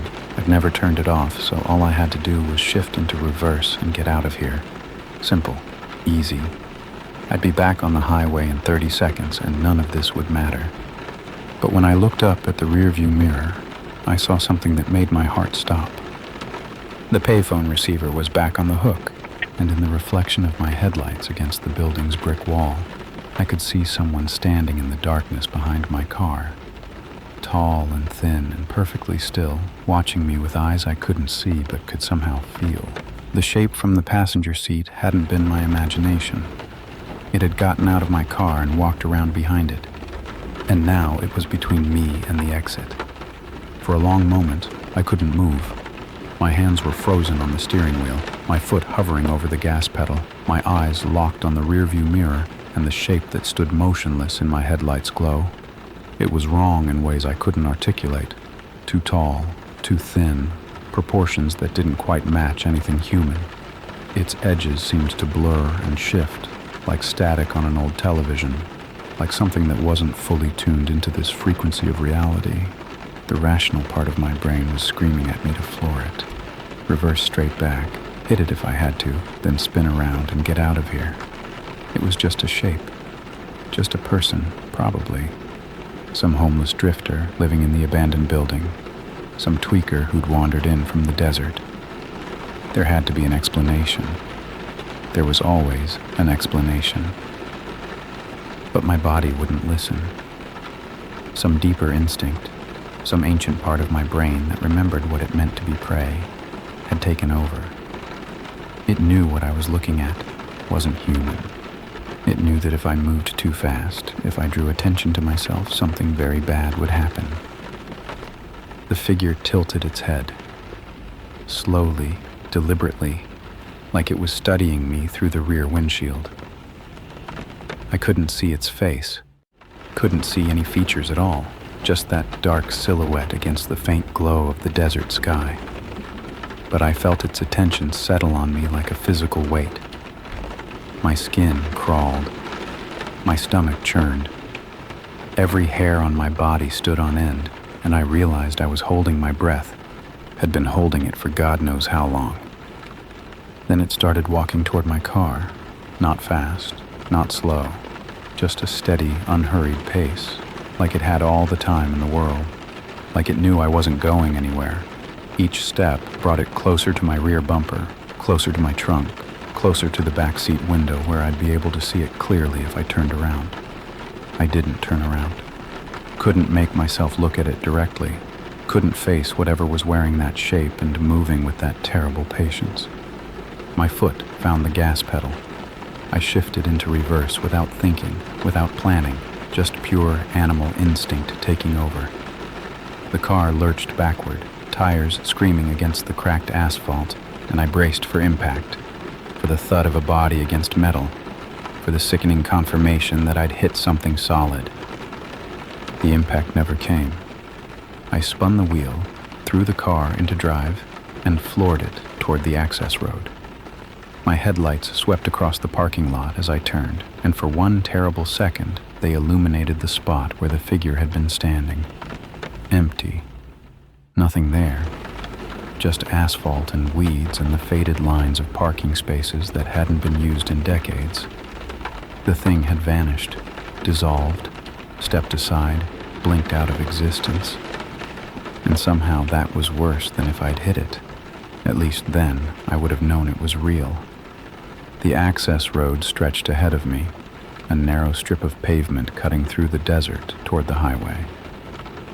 I could see the interstate now, the distant glow of headlights from a passing truck, the promise of civilization and sanity, and everything this place wasn't. 200 yards, maybe less. I just had to make it to the highway and I'd be fine. My radio turned on by itself. Static filled the car, loud and harsh, the same crackling interference I'd heard through the payphone. I grabbed for the dial, tried to turn it off, but the knob wouldn't move. The static shifted, rearranged itself, and then the voice was back, coming through my speakers now, filling the car with that inhuman tone that sounded like something trying to remember how to speak. "You can't leave, Nate. Not until you understand."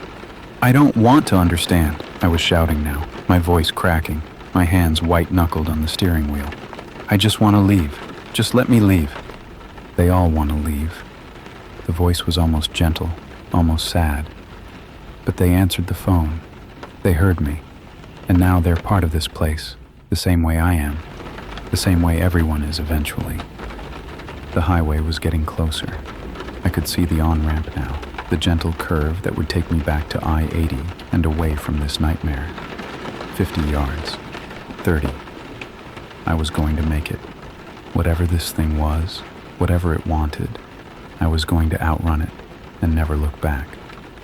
My engine died. The car rolled to a stop maybe 20 feet from the on-ramp, momentum carrying it forward until it came to rest in the middle of the access road.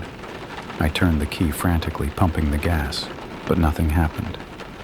The dashboard was dark. The headlights were out. Even my phone, sitting in the cup holder, had gone black, completely dead. No power, like something had drained every battery in the vehicle at once.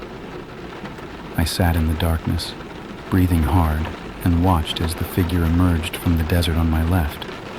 It walked onto the road ahead of me, moving with that same unhurried pace, and stopped directly between my car and the highway. This close, with nothing but starlight to see by, I could make out more details. The shape of a man, but stretched and distorted, limbs too long, shoulders too narrow, and where the face should have been, there was only a smooth, dark void, an absence of features that somehow felt like it was looking at me anyway. It raised one hand and pointed at me. Then it pointed back toward the rest stop, toward the building and the payphone and whatever waited there in the darkness. The meaning was clear. I wasn't leaving. Not yet. Maybe not ever. The voice came one more time, not from the radio now, but from the air itself, from the ground beneath my tires and the sky above my head.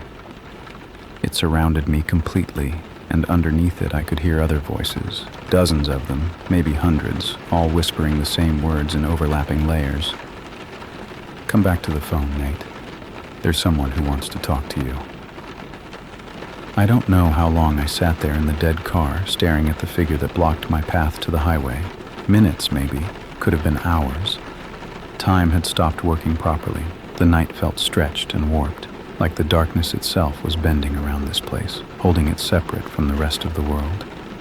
Eventually, I got out of the car, not because I wanted to, not because I'd made any kind of decision.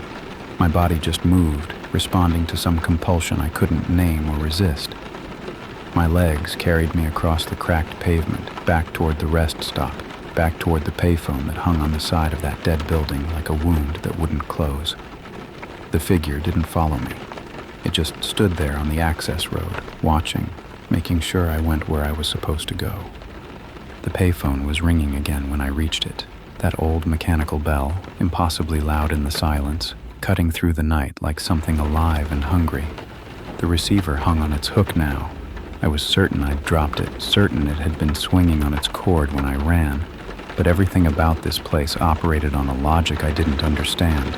I stood in front of the phone and watched it ring, each chime vibrating through my chest, and I knew that I was going to answer it, knew that I had no choice.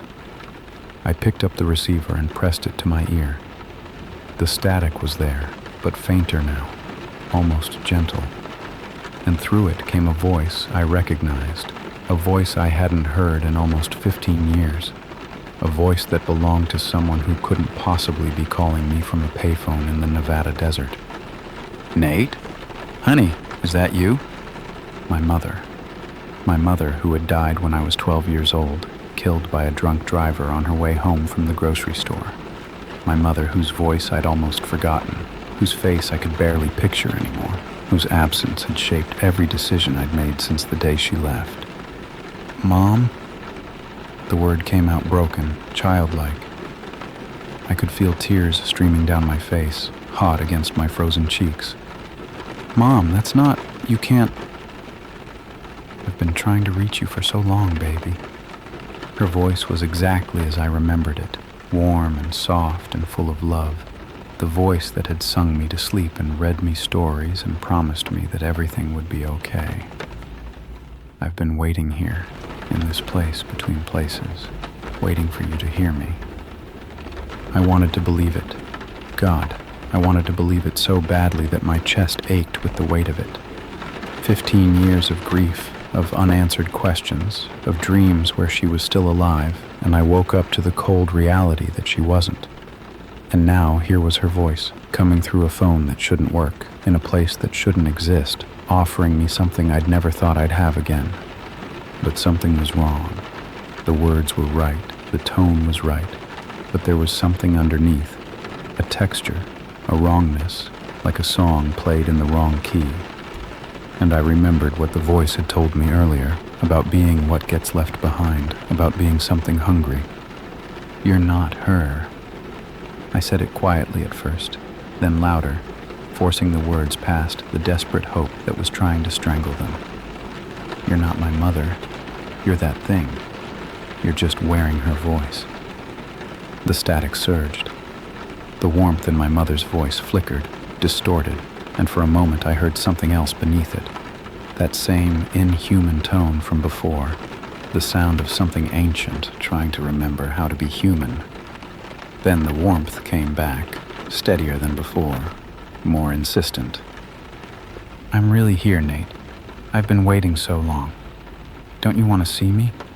Don't you want to come where I am, so we can be together again?" The air around me had changed. It was colder now, and thicker, and I realized I couldn't feel my feet anymore. When I looked down, I saw that the shadows on the ground had crept up past my ankles, wrapping around my legs like something alive. They were pulling me toward the building, toward a door I hadn't noticed before, a side entrance, half hidden behind a dumpster, standing open onto a darkness so complete it looked like a hole cut in the fabric of the world. "All you have to do is come inside," my mother's voice said. "Step through the door. It doesn't hurt, baby. It's just like falling asleep. And when you wake up, I'll be here. We'll be together. Isn't that what you've always wanted?" The shadows had reached my knees now. I could feel them pulling, feel the cold seeping into my bones, feel myself being drawn toward that open door and whatever waited beyond it. Part of me wanted to go. Part of me was so tired of running, so tired of losing, so tired of carrying the weight of everything I'd left behind. It would be easy to let go, easy to step through and let the darkness take me, to stop fighting and just rest. But another part of me, the part that had survived 15 years without her, the part that had kept going even when going felt impossible, that part knew what this really was. It wasn't a reunion. It wasn't peace. It was consumption. That thing in the wires, the hungry presence that haunted this forgotten place, it fed on people like me. People who were lost. People who were grieving. People who would follow a familiar voice into the dark because they had nothing left to lose. I thought about Rachel, the woman I'd failed. I thought about my brother, waiting for me in Sacramento, not knowing if I'd make it. I thought about all the things I still hadn't done, all the life I still hadn't lived, all the chances I'd thrown away because I was too scared to try. And I made a choice. No. I said it out loud, to the voice, to the shadows, to whatever was listening in the dark. I'm not going with you. I'm not ready to stop. The shadows around my legs tightened, and somewhere in the distance, I heard something scream. The scream wasn't human. It was the sound of something ancient and furious, something that had expected easy prey and found resistance instead. It tore through the air like a physical force, and as it faded, I felt the shadows around my legs loosen, not release, but weaken, like whatever was controlling them had been caught off guard. I didn't wait. I ripped my legs free and ran, not toward my car, but toward the highway, toward the distant glow of headlights that meant other people, real people, the world that existed outside this nightmare. The receiver fell from my hand, and I heard my mother's voice calling after me, pleading, turning angry, turning into something that didn't sound like her at all, a shriek of static and hunger that chased me across the parking lot. The figure appeared in front of me again, materializing from the darkness like it had always been there. I didn't stop. Couldn't stop. I lowered my shoulder and ran straight at it, expecting impact, expecting cold hands to grab me and drag me back to that open door. I passed through it like it was made of smoke. The cold hit me, a wave of ice that penetrated every cell of my body, that made my heart stutter and my vision blur. But I kept running. Behind me, I heard the voice howling, heard the static rising to a deafening roar, heard what sounded like 100 other voices joining in, all of them screaming in frustration and rage. The ground beneath my feet changed from cracked asphalt to gravel to the smooth pavement of the on-ramp, and then I was on the highway, stumbling into the road, waving my arms at the headlights that were bearing down on me. The truck nearly hit me. I saw the driver's face in the split second before he swerved, eyes wide, mouth open, hand already reaching for the horn. The blast of sound was the most beautiful thing I'd ever heard. Real sound, mechanical sound, the sound of the world I knew and understood. The truck screeched to a stop 50 feet past me, and I ran toward it, not looking back, not daring to see what might be standing at the edge of the rest stop's access road. The driver was a big man in his 50s, flannel shirt and trucker cap, the kind of face that had seen a lot of highway miles. He looked at me like I was insane, which at that moment I probably seemed to be. I was shaking, crying, trying to explain what had happened in words that wouldn't come out right. He didn't understand. How could he? But he let me climb into his cab anyway, let me sit in the passenger seat with the heat blasting and the radio playing some old country station, and he drove me away from that place without asking too many questions. I looked back once as we pulled onto the highway. The rest stop was dark, just a shape against the desert sky, indistinguishable from any other abandoned building along any other stretch of forgotten road. No figure standing at the entrance. No payphone visible from this distance. Just emptiness and silence and the fading memory of something that had almost swallowed me whole. The trucker, his name was Dale, drove me all the way to Winnemucca, dropped me at a gas station where I could call my brother, wait for the sun to come up, try to figure out what the hell had just happened to me. I never told him the full story, just said my car broke down and I'd gotten spooked by the dark. He nodded like he understood, like he'd seen his own share of strange things on these empty highways, and he wished me luck before pulling back onto I-80 and disappearing into the night. My brother drove 4 hours to pick me up. I slept in his guest room for a week, barely eating, barely speaking, trying to convince myself that I'd hallucinated the whole thing. exhaustion and stress, I told myself. A breakdown brought on by too much driving and too much grief. The mind plays tricks when you push it past its limits. There had to be a rational explanation. But I couldn't stop thinking about the voice, not the thing that had pretended to be my mother. I knew that was a trick, a lure, something designed to pull me into the dark. What haunted me was the other voice, the first one, the one that had known my name, known my story, known the weight I'd been carrying. It had called itself What Gets Left Behind, and some part of me understood exactly what that meant. I went back online a few weeks later, started researching. The Rest Stop had been closed in 1987, decommissioned due to budget cuts and declining traffic. Before that, it had been a regular waypoint for travelers crossing Nevada. Families, truckers, drifters, everyone who needed a place to stop and rest. I found one article, buried in a digitized archive from a Reno newspaper, about a string of disappearances along I-80 in the early 80s. 7 people over 3 years, all of them last seen in the vicinity of that rest stop. The cases were never solved. 7 people. And how many more since then, in the decades the place had been abandoned? How many travelers had pulled off the highway, seen a payphone ringing in the dark, and made the mistake of answering? The thing in that place had been feeding for 40 years, maybe longer, and it would keep feeding until someone tore down the building and salted the earth and made sure nothing could ever grow there again. I made it to Sacramento eventually, got a job, got an apartment, started rebuilding the life I'd run away from. I even called Rachel once, a few months later. Didn't ask her to take me back, just apologized for the things I'd done wrong. She didn't forgive me, but she listened. That was enough. I don't drive at night anymore. Don't stop at rest areas. Don't pull off at exits I don't recognize. Don't answer phones when I don't know who's calling. Sometimes late at night I hear ringing in my dreams. That old mechanical bell, distant but persistent, calling me back to a place I barely escaped. I wake up sweating, heart pounding, and I have to remind myself that I'm safe, that I'm hundreds of miles away, that the voice can't reach me here. But I know it's still out there, still waiting in the wires, in the walls, in the forgotten spaces between places, still hungry, still patient. And somewhere on I-80, between Elko and Winnemucca, there's a payphone that rings in the dark, waiting for someone to answer. I hope to God no one ever does. Story 4. The construction site. Voices calling my name. Nobody tells you how loud silence can be until you've spent a night alone in an unfinished building.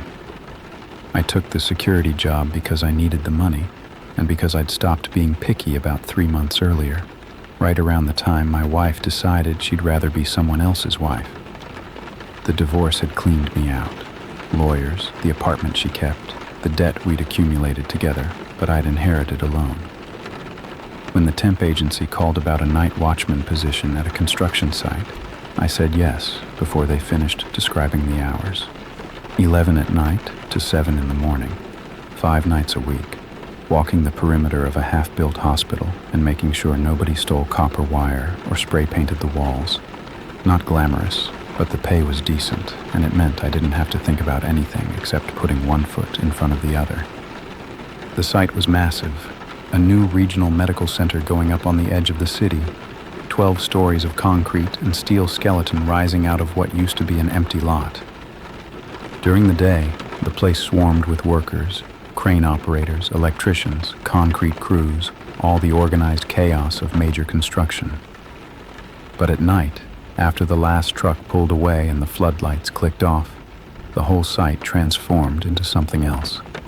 A maze of shadows and scaffolding, of half-finished rooms and gaping elevator shafts, of sounds that echoed through empty corridors and made you question what you'd actually heard. My name is Derek Booth. I was 32 years old that October, and I'd been working the site for about 6 weeks when it started. 6 weeks of uneventful nights, walking my rounds with a flashlight and a radio, checking doors that weren't really doors yet, and fences that rattled in the wind. I'd gotten used to the sounds the building made, The creak of settling concrete, the ping of cooling metal, the way the wind whistled through the open floors like breath through a pipe organ. Normal sounds, explainable sounds, the vocabulary of a structure learning how to exist. The first time I heard my name, I was on the 4th floor. It was around 2 a.m., that dead stretch of night when time seems to slow down and the darkness feels heavier than it should. I was doing my standard walkthrough, flashlight beam cutting across bare concrete and exposed rebar, when I heard it, soft, almost gentle, coming from somewhere deeper in the floor. Derek? Not shouted, not whispered, just spoken, clearly and calmly, like someone was standing 20 feet away and wanted to get my attention. I stopped walking and swept my light across the space. Nothing but support columns and stacked materials, plastic sheeting that shifted in some unfelt breeze, the dark mouths of doorways leading to rooms that didn't have walls yet. The floor was empty, had to be empty. I checked the perimeter, locked the gates myself.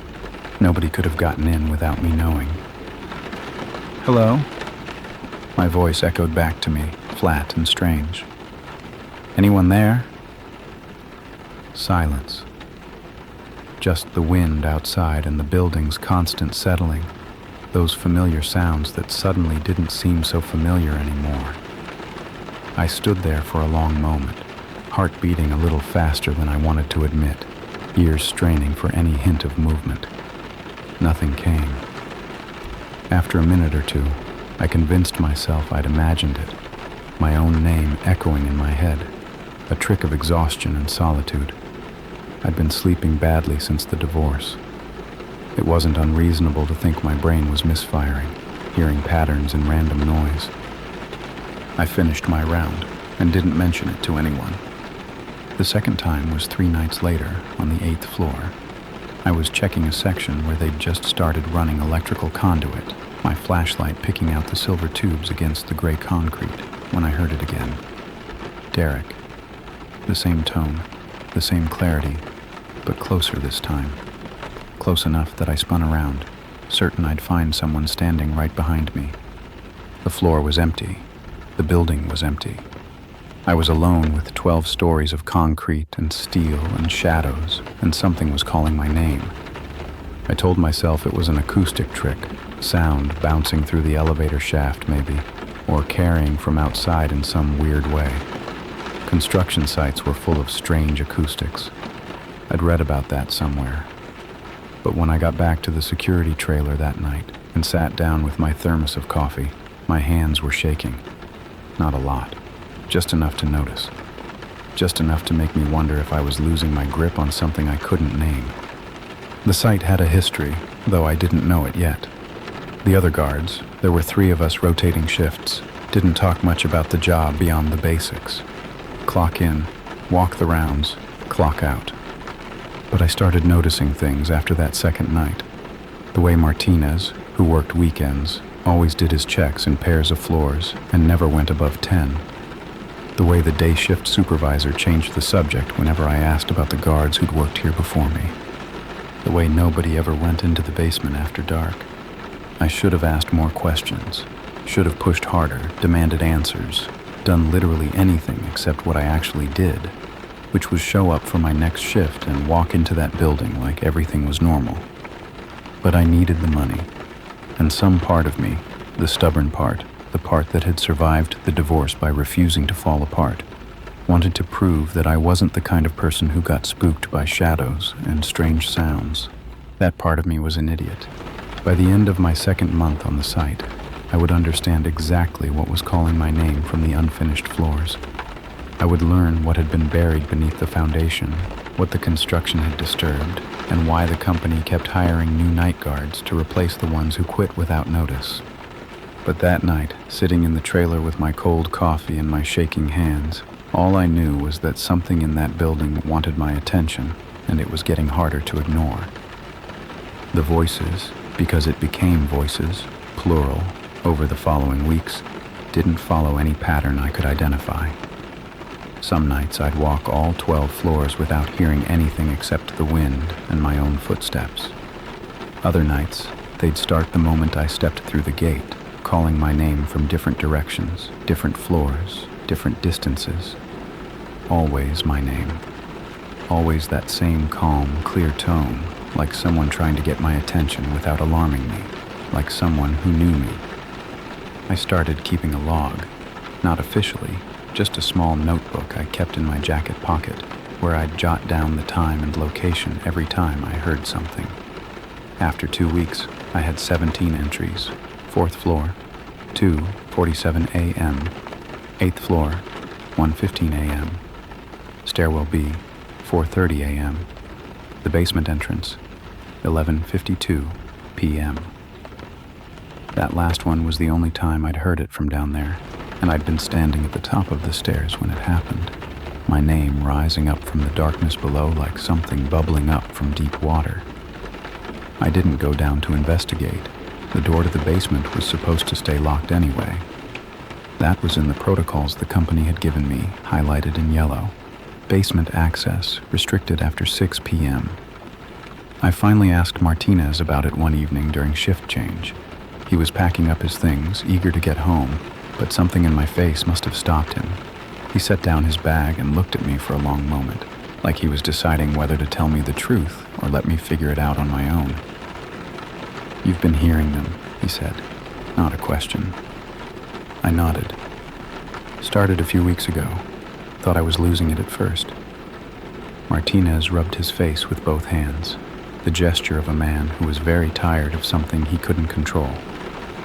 "You're not losing it.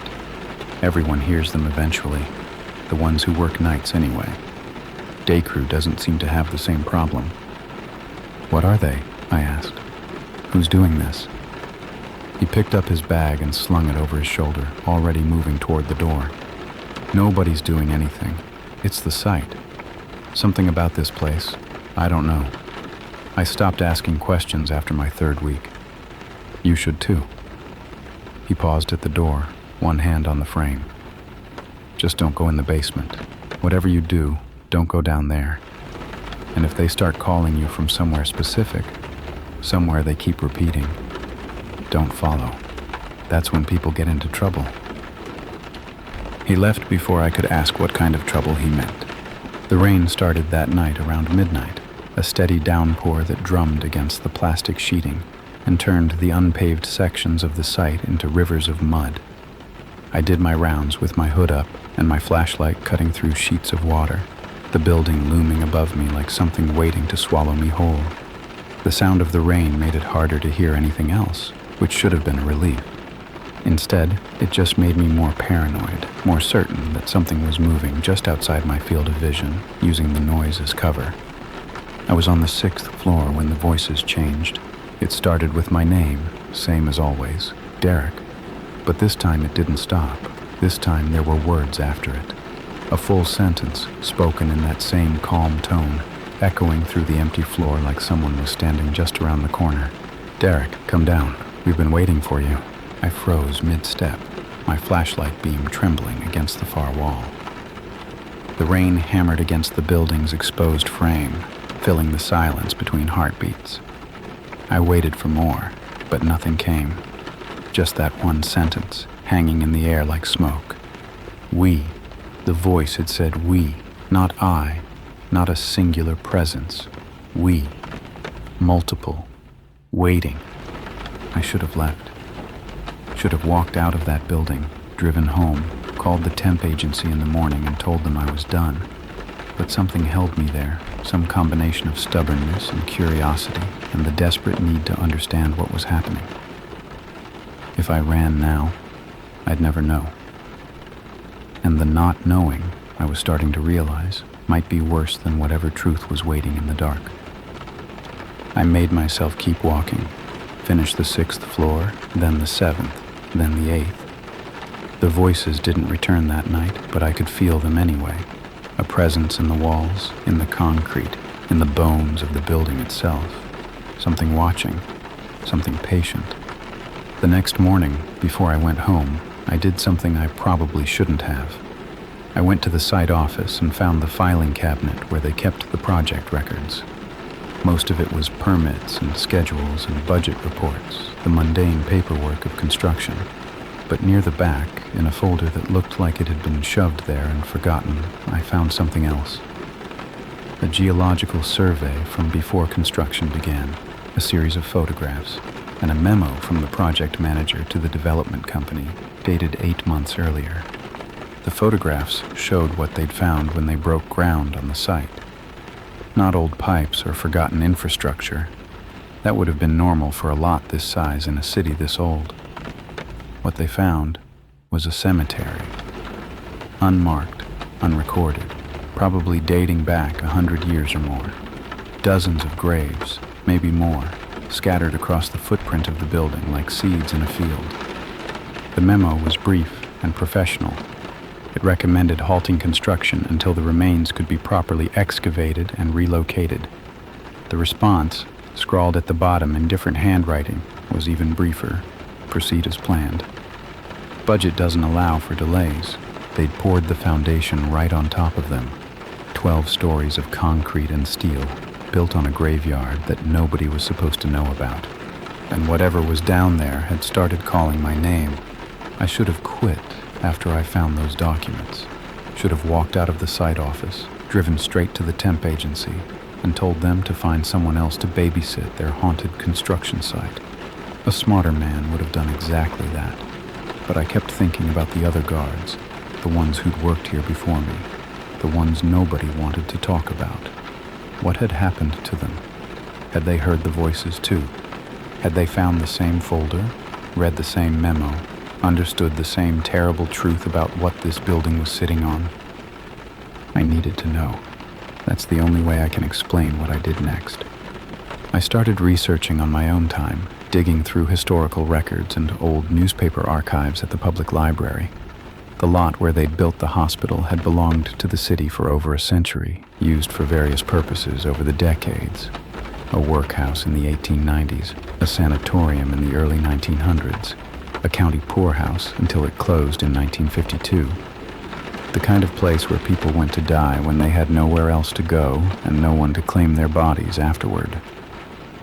Paupers' graves, unmarked and unremembered, buried in soil that would eventually be paved over and forgotten. Except they hadn't been forgotten. Not really. They'd just been waiting. The voices got worse after I found out the truth. It was like they knew I understood now, like my knowledge had opened some kind of door between us. They called my name every night, sometimes constantly, sometimes in bursts that came and went like radio signals fading in and out. And they weren't just saying my name anymore. They were saying other things, fragments of sentences, pieces of conversations I couldn't quite follow. Come down, Derek. We remember. You can hear us. Nobody else listens. I started sleeping badly, even on my nights off. I'd lie in my apartment with the lights on, staring at the ceiling, hearing echoes of those voices in every creak and settle of the building around me. My appetite disappeared. I lost weight. My ex-wife called once about some paperwork we still needed to sign, and she asked if I was sick. I told her I was fine. I don't think either of us believed it. 3 weeks after I found the documents, the voices led me to the basement. It wasn't intentional. I was doing my rounds on the second floor, moving through a section that would eventually be an emergency room, when I heard it. Not just my name this time, but something else. A child's voice, high and thin, cutting through the adult tones like a needle through cloth. Please, it said. Please come. It's so dark down here. My flashlight flickered. The temperature dropped so suddenly I could see my breath misting in front of my face, even though it was October and the night had been mild. I stood there in the half-finished emergency room, surrounded by exposed wiring and plastic-wrapped equipment, and I heard that child's voice again, coming from below, from the basement. Please, we've been waiting so long. I walked toward the stairwell before I realized I was moving. It was like my legs had made the decision without consulting the rest of me. carrying me down the corridor and through the fire door and onto the concrete steps that led down into the dark. The basement door was at the bottom, heavy steel, painted gray, with a padlock that was supposed to keep everyone out. The padlock was hanging open. I was certain I'd checked it at the start of my shift. I checked it every night, but there it was, unlatched, the door standing slightly ajar like an invitation. The child's voice came again, drifting up from the darkness beyond the door. "Please, it hurts. Make it stop hurting." I pushed the door open and stepped inside.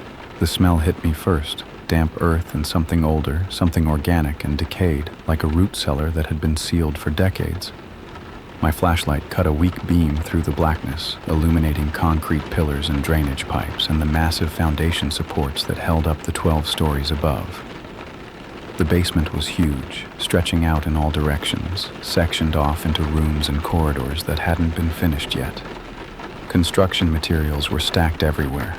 Pallets of tile, coils of wire, bags of cement, casting strange shadows that shifted and jumped in my flashlight's unsteady glow.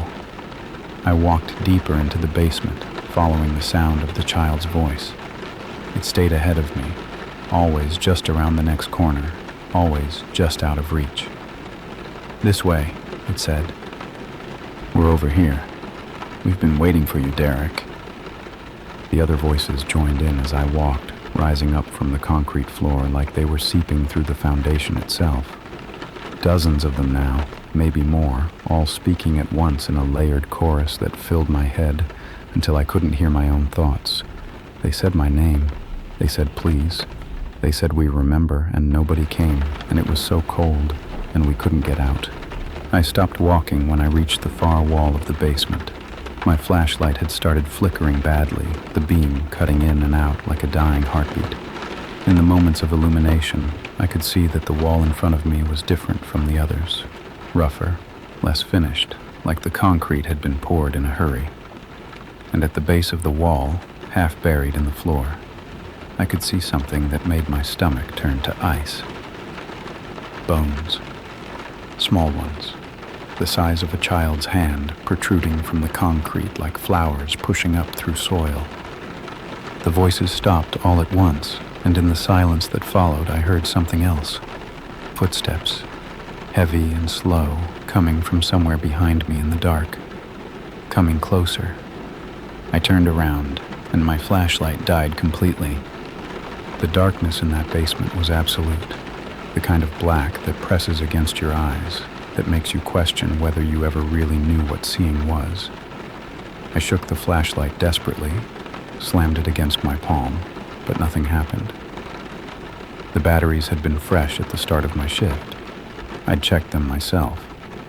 The footsteps kept coming, slow and deliberate, the sound of weight settling on concrete, moving through the maze of pillars and stored materials somewhere to my left.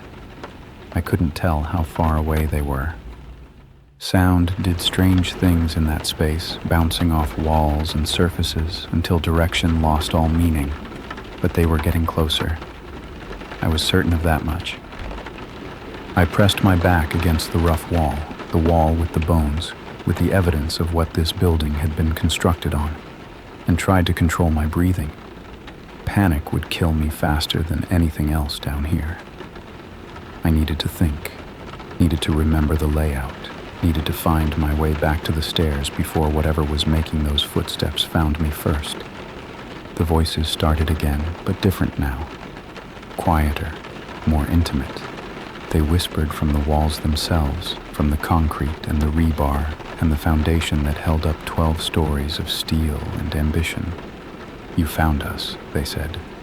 "You came down. Nobody ever comes down." And then, underneath the whispers, that child's voice again. "Don't leave. Please don't leave us alone again." I started moving, keeping one hand on the wall, sliding along it toward where I thought the door should be. The footsteps adjusted, tracking me, matching my pace. Whoever, whatever, was in here with me. It knew the basement better than I did. It could see in the dark, or didn't need to see at all. I was stumbling blind through its territory, and it was letting me know.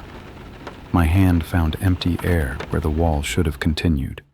A doorway, one of the unfinished rooms sectioned off from the main space. I ducked inside without thinking, pressing myself into the corner, trying to make myself small. The footsteps paused. For a long moment, there was no sound at all except my own ragged breathing and the distant drip of water somewhere in the pipes overhead. Then something spoke. Not the chorus of whispers, not the child's pleading voice. Something else entirely. A single voice, deep and rasping, like gravel being dragged across stone. It came from just outside the doorway, close enough that I could have reached out and touched whoever was speaking. "They're not why I'm here," the voice said. "The dead don't walk these floors, boy. The dead stay where they're put, but they draw things to them, old things, hungry things, things that feed on what's been forgotten." I couldn't move, couldn't respond. My body had locked up completely, every muscle frozen, every nerve screaming at me to run while knowing that running was impossible. The voice continued, almost conversational, like we were two colleagues discussing the weather.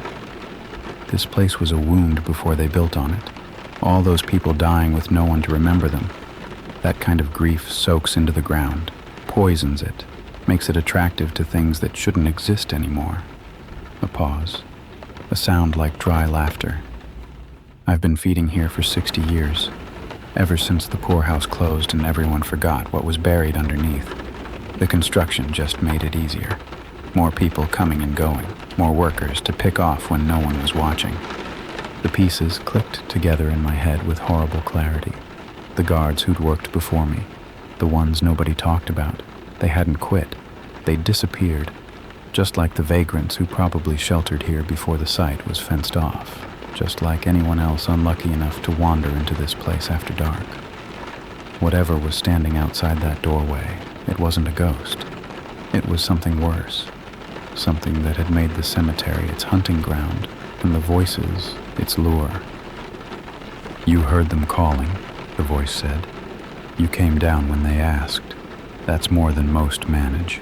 Usually I have to work harder for my meals."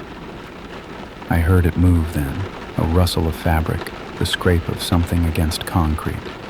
It was coming through the doorway, coming for me. I ran. I don't know how I found the stairs. Blind instinct, maybe, or some desperate muscle memory from all those nights walking the same routes through the building. I crashed into pillars, tripped over equipment, tore my hands open on something sharp I never saw. Behind me, I heard pursuit. Not footsteps anymore, but something faster, something that moved through the dark like it was part of it. The stairwell door appeared in front of me so suddenly I almost ran past it. I grabbed the handle, wrenched it open, and threw myself through.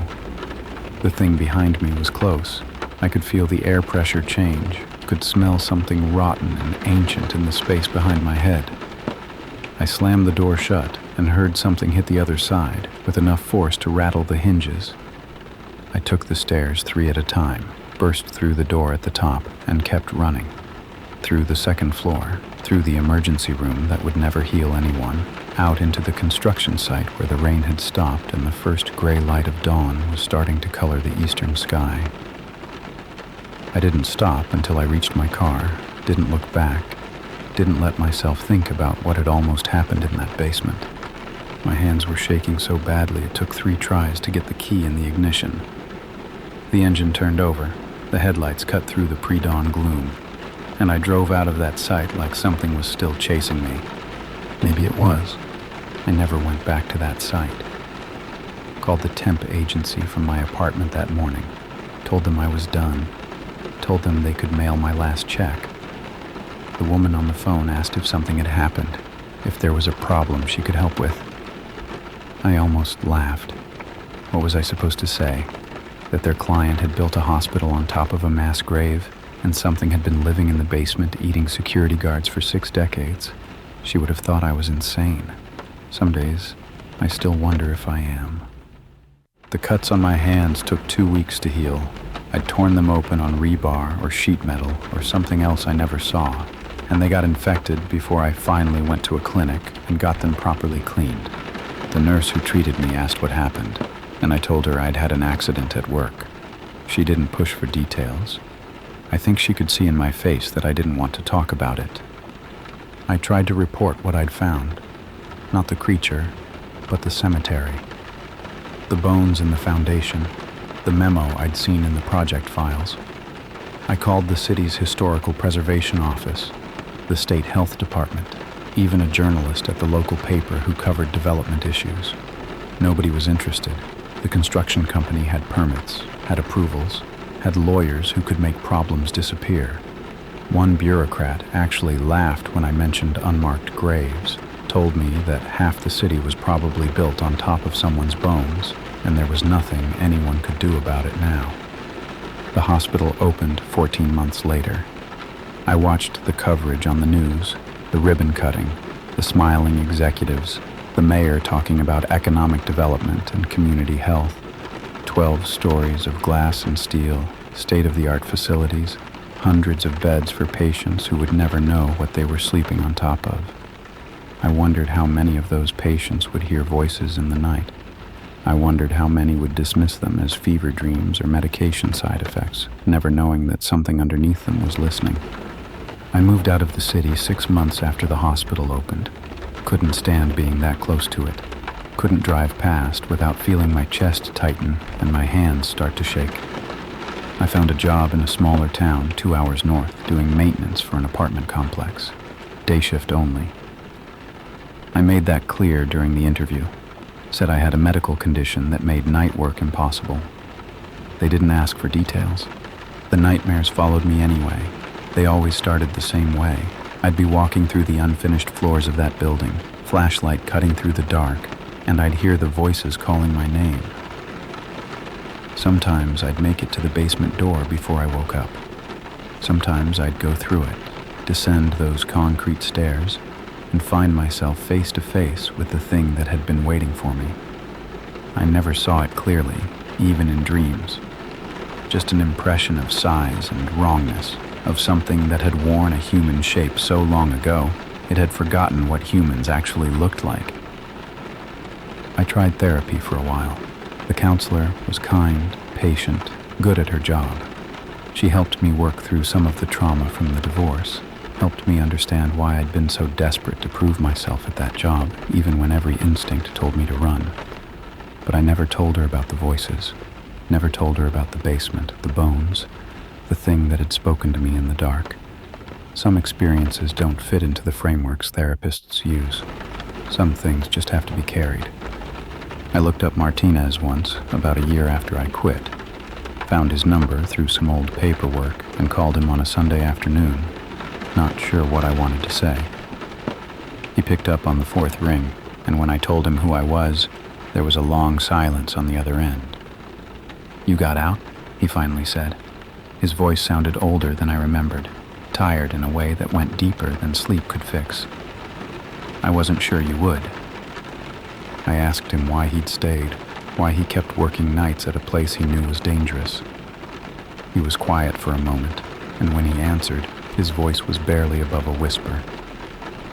"Because it lets you go if you follow the rules. Don't go past the 10th floor. Don't go in the basement.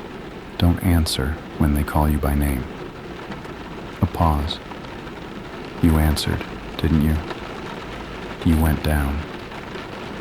I told him I had. Told him what I'd found, what I'd heard, what had almost happened before I made it to the stairs. "You're lucky," he said. "The last guy before you, Thompson, he went down too. They found his car in the parking lot 3 days later, keys still in the ignition. Never found him." Another pause, longer this time. "I don't think they ever will." We talked for a few more minutes, but there wasn't much else to say.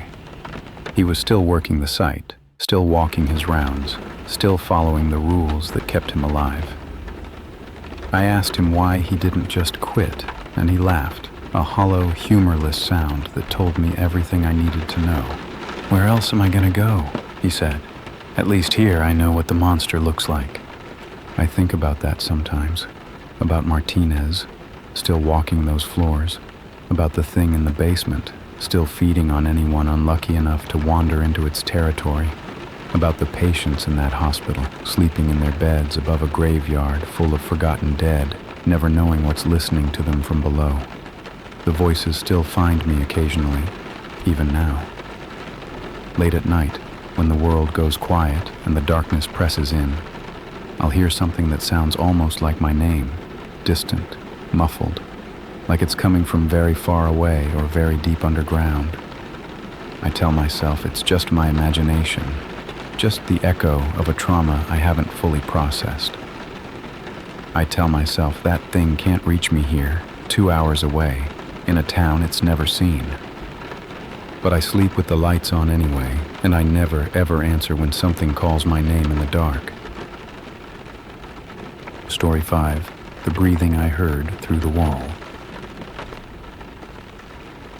The apartment was too good to be true, and I should have known better than to trust that.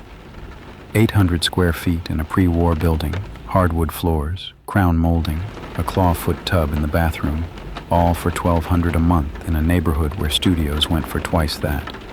The listing had been up for less than a day when I called, and the landlord seemed almost eager to rent it, waiving the usual background check and asking for only 1 month's security instead of 2. I signed the lease that afternoon and moved in 3 days later, convinced I'd stumbled onto some kind of urban miracle. My name is Camille Torres. I was 27 that fall, working as a paralegal at a firm downtown, freshly escaped from a relationship that had lasted 2 years longer than it should have.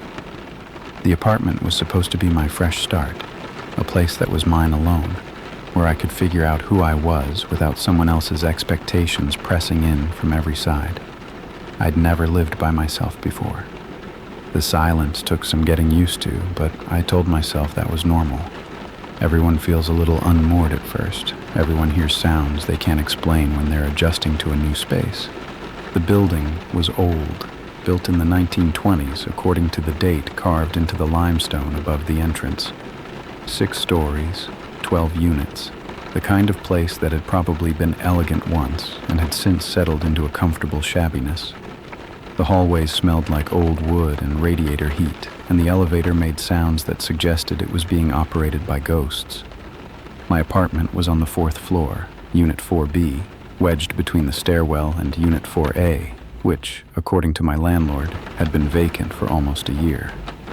Previous tenant moved out suddenly, he'd said when I asked. Mr. Brannigan was his name, a heavy-set man in his 60s with the distracted air of someone who managed too many properties to care about any of them individually. Haven't gotten around to renovating it yet. You'll have the whole floor to yourself, basically.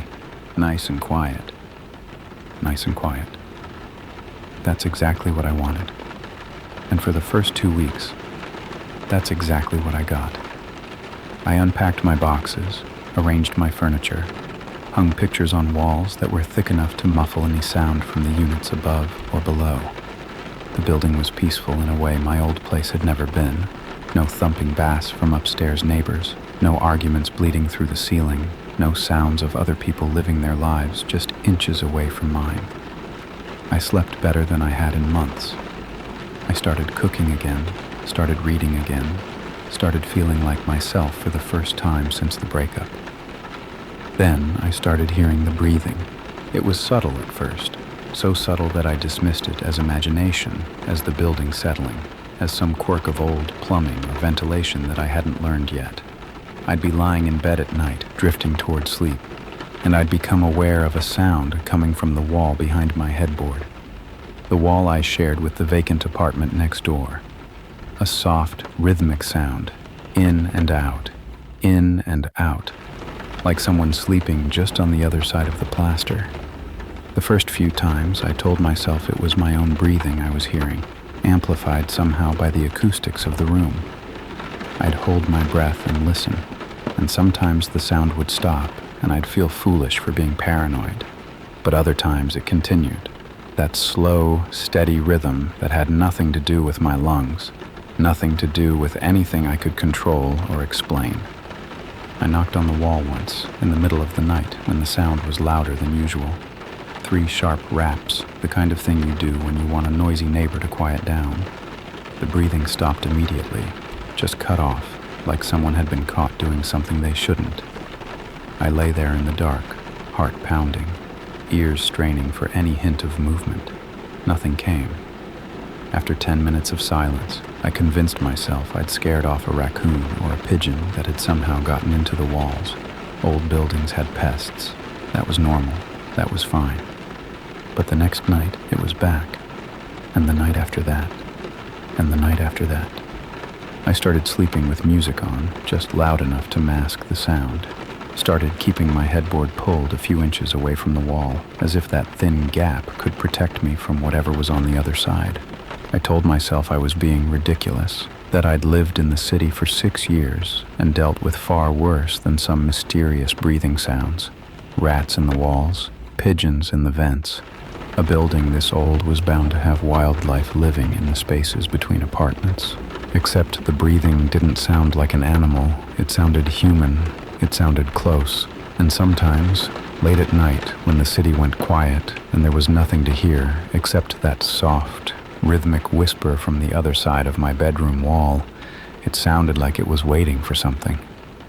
I finally worked up the nerve to mention it to Mr. Brannigan 3 weeks after I moved in. Caught him in the lobby one morning, told him I'd been hearing strange sounds from the vacant unit next door. He looked at me with something I couldn't quite read. Not surprise exactly, but not confusion either. Something more like resignation. Probably just the pipes, he said. Old building like this, the plumbing does all kinds of weird things. I'll have someone take a look. He never sent anyone, and the breathing never stopped. By the end of my first month in that apartment, I'd learned to sleep through it most nights. Learned to ignore the way it seemed to speed up when I was anxious, slow down when I was calm, almost like it was synchronized to my own rhythms. Learned to tell myself that there was a rational explanation, even if I hadn't found it yet. But I couldn't ignore what I heard on the 32nd night, because that was the night the breathing wasn't alone anymore. That was the night I heard it whisper my name.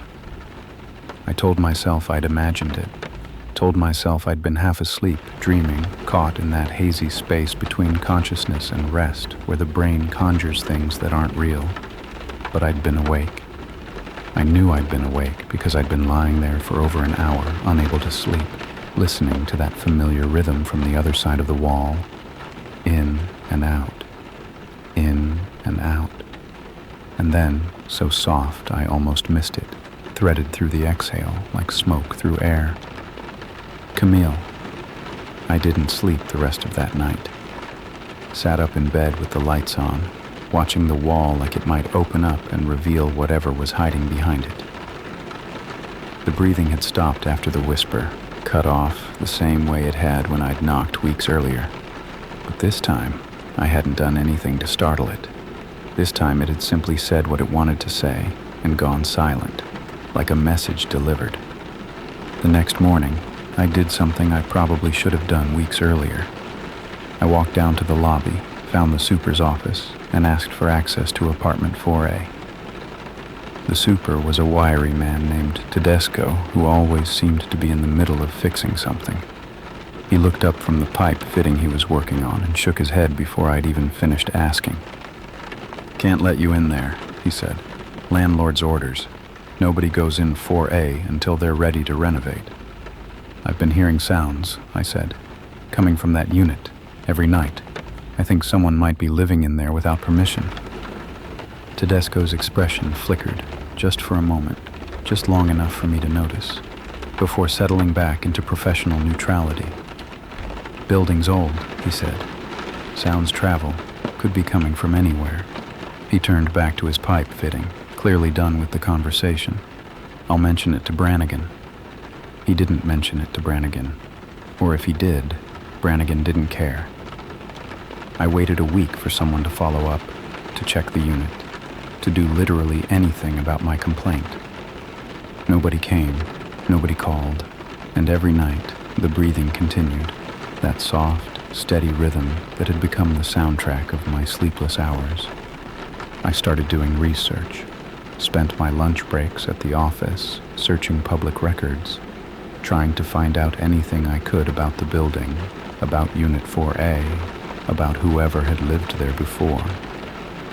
The building had changed hands several times over the decades, cycled through various owners and management companies, but the records were spotty and incomplete.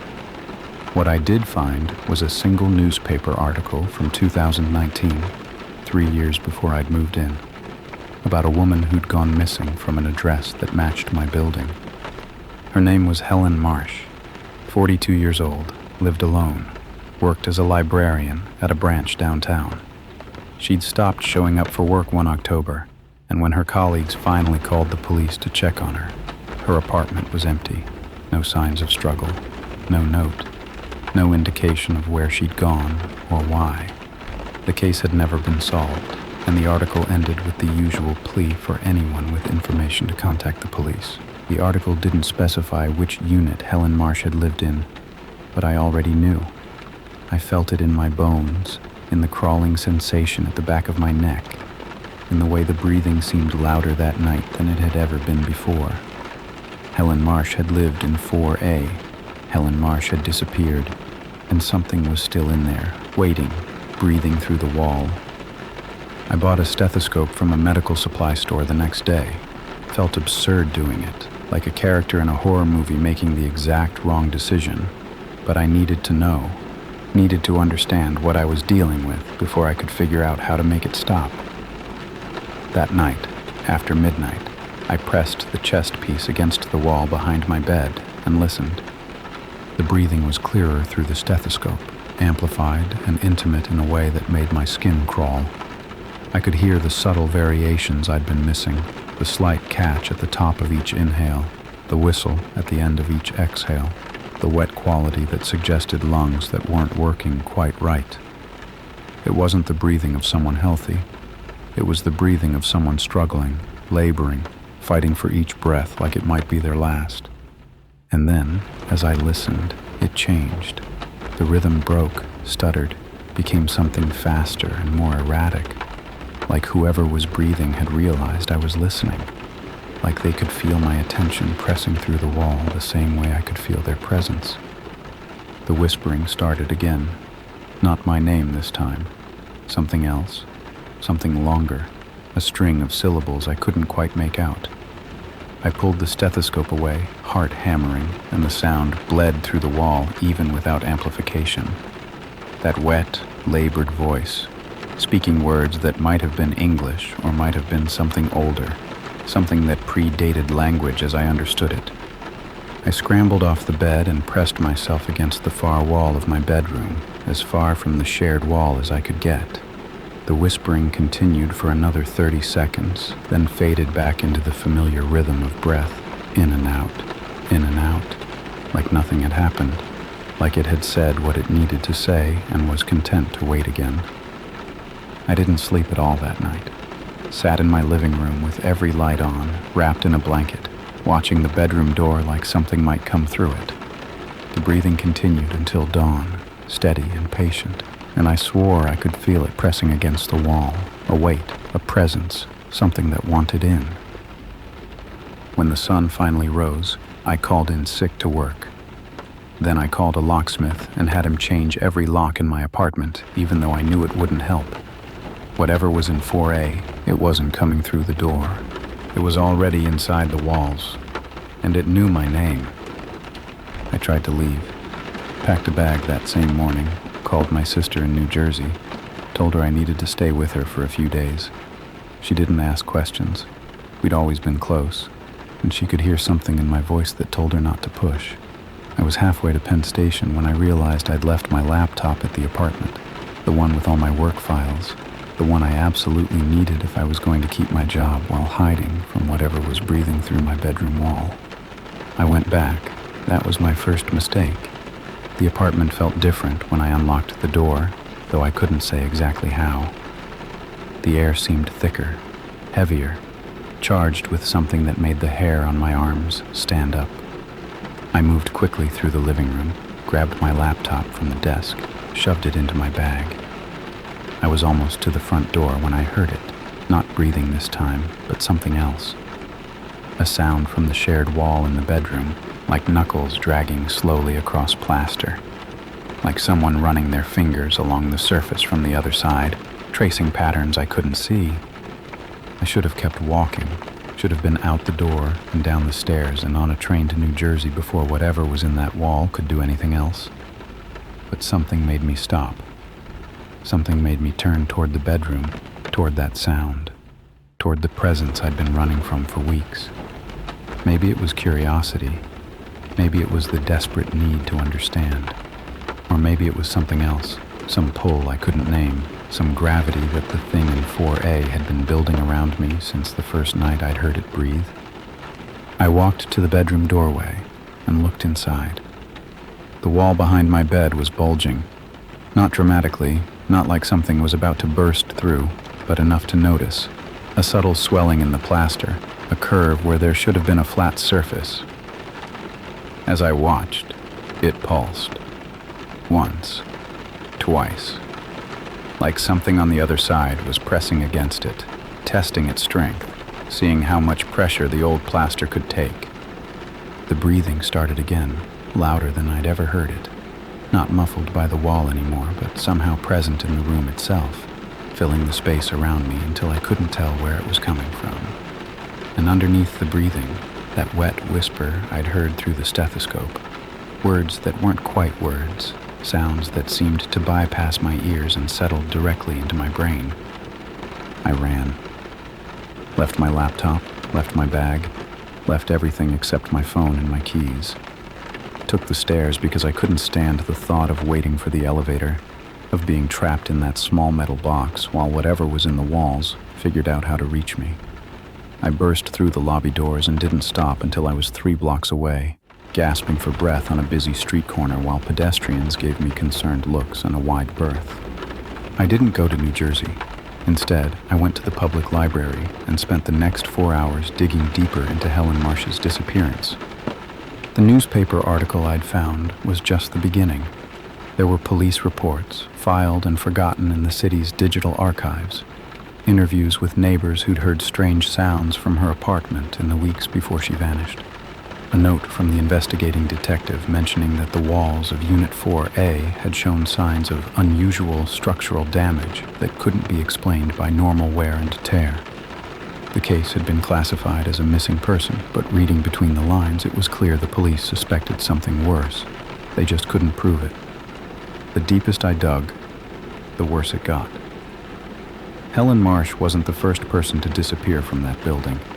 In 1987, a man named Arthur Combs had vanished from Unit 4A under nearly identical circumstances. No signs of struggle, no note, just an empty apartment and neighbors who reported hearing strange sounds through the walls. Before that, in 1962, a young couple named the Hardings had lived in 4A for 3 months before the wife was found dead in the bedroom and the husband was never seen again.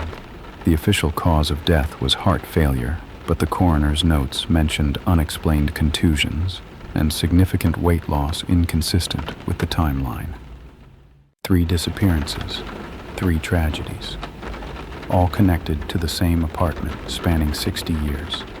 And now I was living on the other side of its wall, listening to something breathe every night, hearing it whisper my name like a promise or a threat. I found one more thing before I left the library, a scanned document from the building's original construction records, dated 1924. The architect's notes mentioned that the site had previously been home to a private sanitarium, demolished in 1919 after a fire killed 11 patients and 3 staff members. The bodies had been recovered, but the building had been considered too damaged to repair. They'd torn it down and built apartments on the foundation, and according to the notes, several workers had refused to complete the project. One of them was quoted as saying he'd heard sounds coming from the walls, breathing sounds, like something was trapped inside and trying to get out. 100 years. Whatever was in that building had been there for 100 years, moving through the walls, breathing through the plaster, taking people from Unit 4A when they got too close or stayed too long. And I'd been sleeping 6 inches away from it for over a month, separated by nothing but old lathe and horsehair plaster. My phone buzzed in my pocket, a text from an unknown number, just 3 words that made my blood turn to ice. "Come back, Camille." I stared at the screen, hands shaking, watching the cursor blink. Then another message appeared, letter by letter, like someone was typing it in real time. "I can hear you breathing too." I went to the police, showed them the texts, told them about the breathing, the research, the pattern of disappearances stretching back decades. The officer who took my statement was patient and professional, but I could see the skepticism behind his eyes. He wrote everything down, promised to send someone to check on the building, and suggested I stay somewhere else for a few nights while they investigated. I thanked him and left, knowing that nothing would come of it. Whatever was in that building had been taking people for 100 years without anyone stopping it. A single police report wasn't going to change that. I stayed with my sister for 3 days. 3 days of jumping at every sound, of checking my phone obsessively for messages that didn't come, of lying awake at night and listening to my own breathing like it was something foreign and threatening. My sister asked what was wrong, and I told her I was having trouble with a neighbor. She didn't believe me. I could see it in her face, but she didn't push. She just made up the guest room and let me hide. On the 4th day, I got a call from Mr. Brannigan. "Good news," he said, his voice as distracted as ever. "Had the building inspector take a look at 4A. No signs of squatters, no structural issues, nothing out of the ordinary. Probably just the pipes, like I said. Should be all clear for you to come back." I wanted to scream at him. Wanted to tell him about Helen Marsh and Arthur Combs and the Hardings, about the sanitarium that had burned down before the building was even constructed, about the texts I'd received from something that could hear me breathing from miles away. But I knew it wouldn't matter. Brannigan didn't care. Brannigan just wanted his rent check and his quiet tenants and his plausible deniability. "I'm breaking my lease," I said. "I'll have my things out by the end of the week." There was a pause on the other end of the line. When Brannigan spoke again, his voice had changed, harder, flatter, stripped of the distracted friendliness I'd come to expect. "That's not going to work, Miss Torres. You signed a 12-month agreement. There are penalties for early termination." "I don't care about the penalties. I'll pay whatever you want. I'm not going back there." Another pause, longer this time. Then, "You've already gone back, Camille. You just don't remember." The line went dead. I sat there for a long moment, staring at my phone, trying to process what he'd said. That wasn't Brannigan's voice at the end. Not really. It had sounded like him, had used his words and his cadence, but underneath it I'd heard something else. That wet, labored quality I recognized from the wall. That sound of lungs that weren't working right, of breath being forced through passages that had never been meant for air. My sister found me an hour later, still sitting in the same spot, still staring at the phone in my hand. She asked what was wrong, and when I didn't answer, she took the phone and looked at the call log. Her face went pale. "Camille," she said slowly, "there's no call here. The last incoming call was from me, 2 days ago." I grabbed the phone back, scrolled through the log. She was right. No call from Brannigan. No record of the conversation I'd just had, the voice I'd just heard, the words that were still echoing in my head. "You've already gone back. You just don't remember." That night I dreamed of the apartment. I was standing in my bedroom, facing the shared wall, watching it pulse and bulge in the darkness. The breathing was everywhere, not just from the wall, but from inside me, like my own lungs had learned its rhythm and forgotten how to do anything else. The plaster cracked, split, peeled away in long strips that curled toward the floor like dead skin. And behind it, in the darkness of the space between walls, something was waiting. I couldn't see it clearly, just impressions, pale and shapeless and somehow wrong, like a body that had been squeezed into a space too small for it and had learned to grow in ways bodies weren't supposed to grow. It had no face that I could recognize, but I knew it was looking at me. I could feel its attention like a weight on my chest, pressing down, pressing in, making it harder and harder to breathe. It spoke without moving, without sound, the words appearing in my head fully formed like they'd always been there. You came back. I knew you would. They always come back. I woke up gasping, drenched in sweat, my sister shaking me and calling my name. It was 3 a.m. I'd been asleep for less than 2 hours, and there was something wrong with my hands. I held them up in the dim light from the hallway, and my stomach dropped. My fingernails were packed with plaster dust. White powder was caked in the creases of my palms, caught in the fine hairs on my wrists. I looked down at myself and saw more of it, on my clothes, in my hair, smeared across my face in patterns that looked like they'd been made by fingers. My sister was staring at me with an expression I'd never seen before. Fear, confusion, something close to horror. "Camille," she whispered. "Where did you go? I checked on you an hour ago and you were here. You were right here in this bed." I couldn't answer her, couldn't explain what I didn't understand myself. All I could do was stare at my hands and think about what the voice on the phone had said. "You've already gone back. You just don't remember." The plaster dust smelled like old wood and radiator heat. It smelled like the hallway of my building. It smelled like home. And somewhere, underneath my own panicked breathing, I could hear another rhythm. Faint, but familiar, coming from somewhere inside my chest. In and out, in and out, like something had followed me back. My sister wanted to take me to a hospital. I refused. How could I explain plaster dust under my fingernails, an impossible phone call, a breathing sound that had migrated from a wall in Brooklyn to somewhere inside my own chest? They'd think I was having a breakdown. Maybe I was. Maybe that would have been easier to accept than the truth. I went back to the apartment the next morning. Not because I wanted to, every cell in my body screamed against it, but because I needed to know. Needed to understand what had happened during those lost hours, what I'd done while my conscious mind was sleeping in my sister's guest room. I took my sister with me, made her promise not to leave my side, and we drove into the city together as the sun climbed over the skyline and the world pretended to be normal. The building looked the same as always, shabby, old, unremarkable.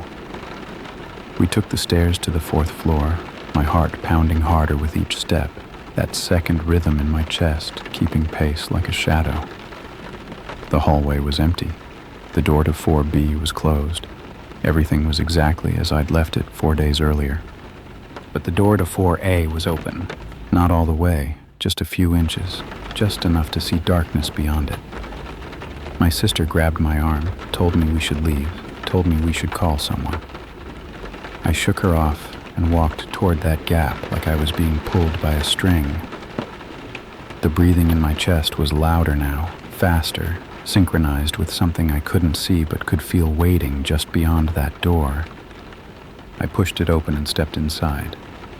The apartment was a mirror of mine, same layout, same bones, same pre-war details, but wrong in ways that took me a moment to process.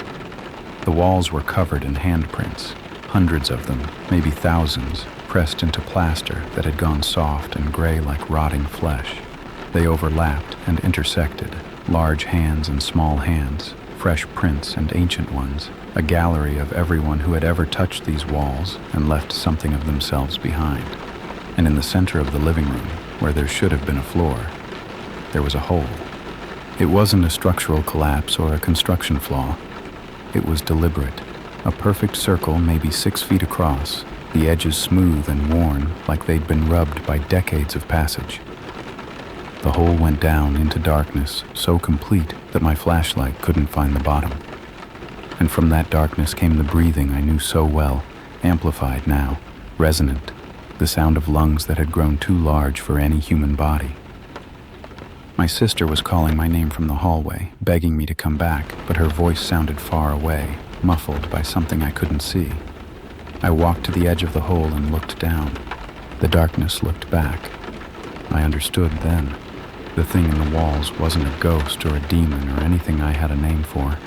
It was something older, something that had been here before the building, before the sanitarium, before the city itself.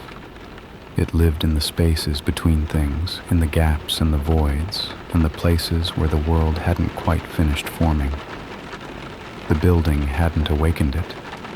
The building had just given it a shape, a structure, a way to reach the people who lived above it. The walls were its lungs, the apartments were its hunting ground, and Unit 4A was its mouth.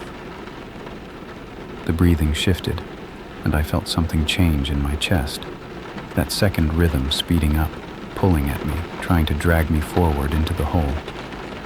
I understood that too. Whatever had followed me back from the apartment, whatever had gotten inside me during those lost hours, it was connected to the thing below.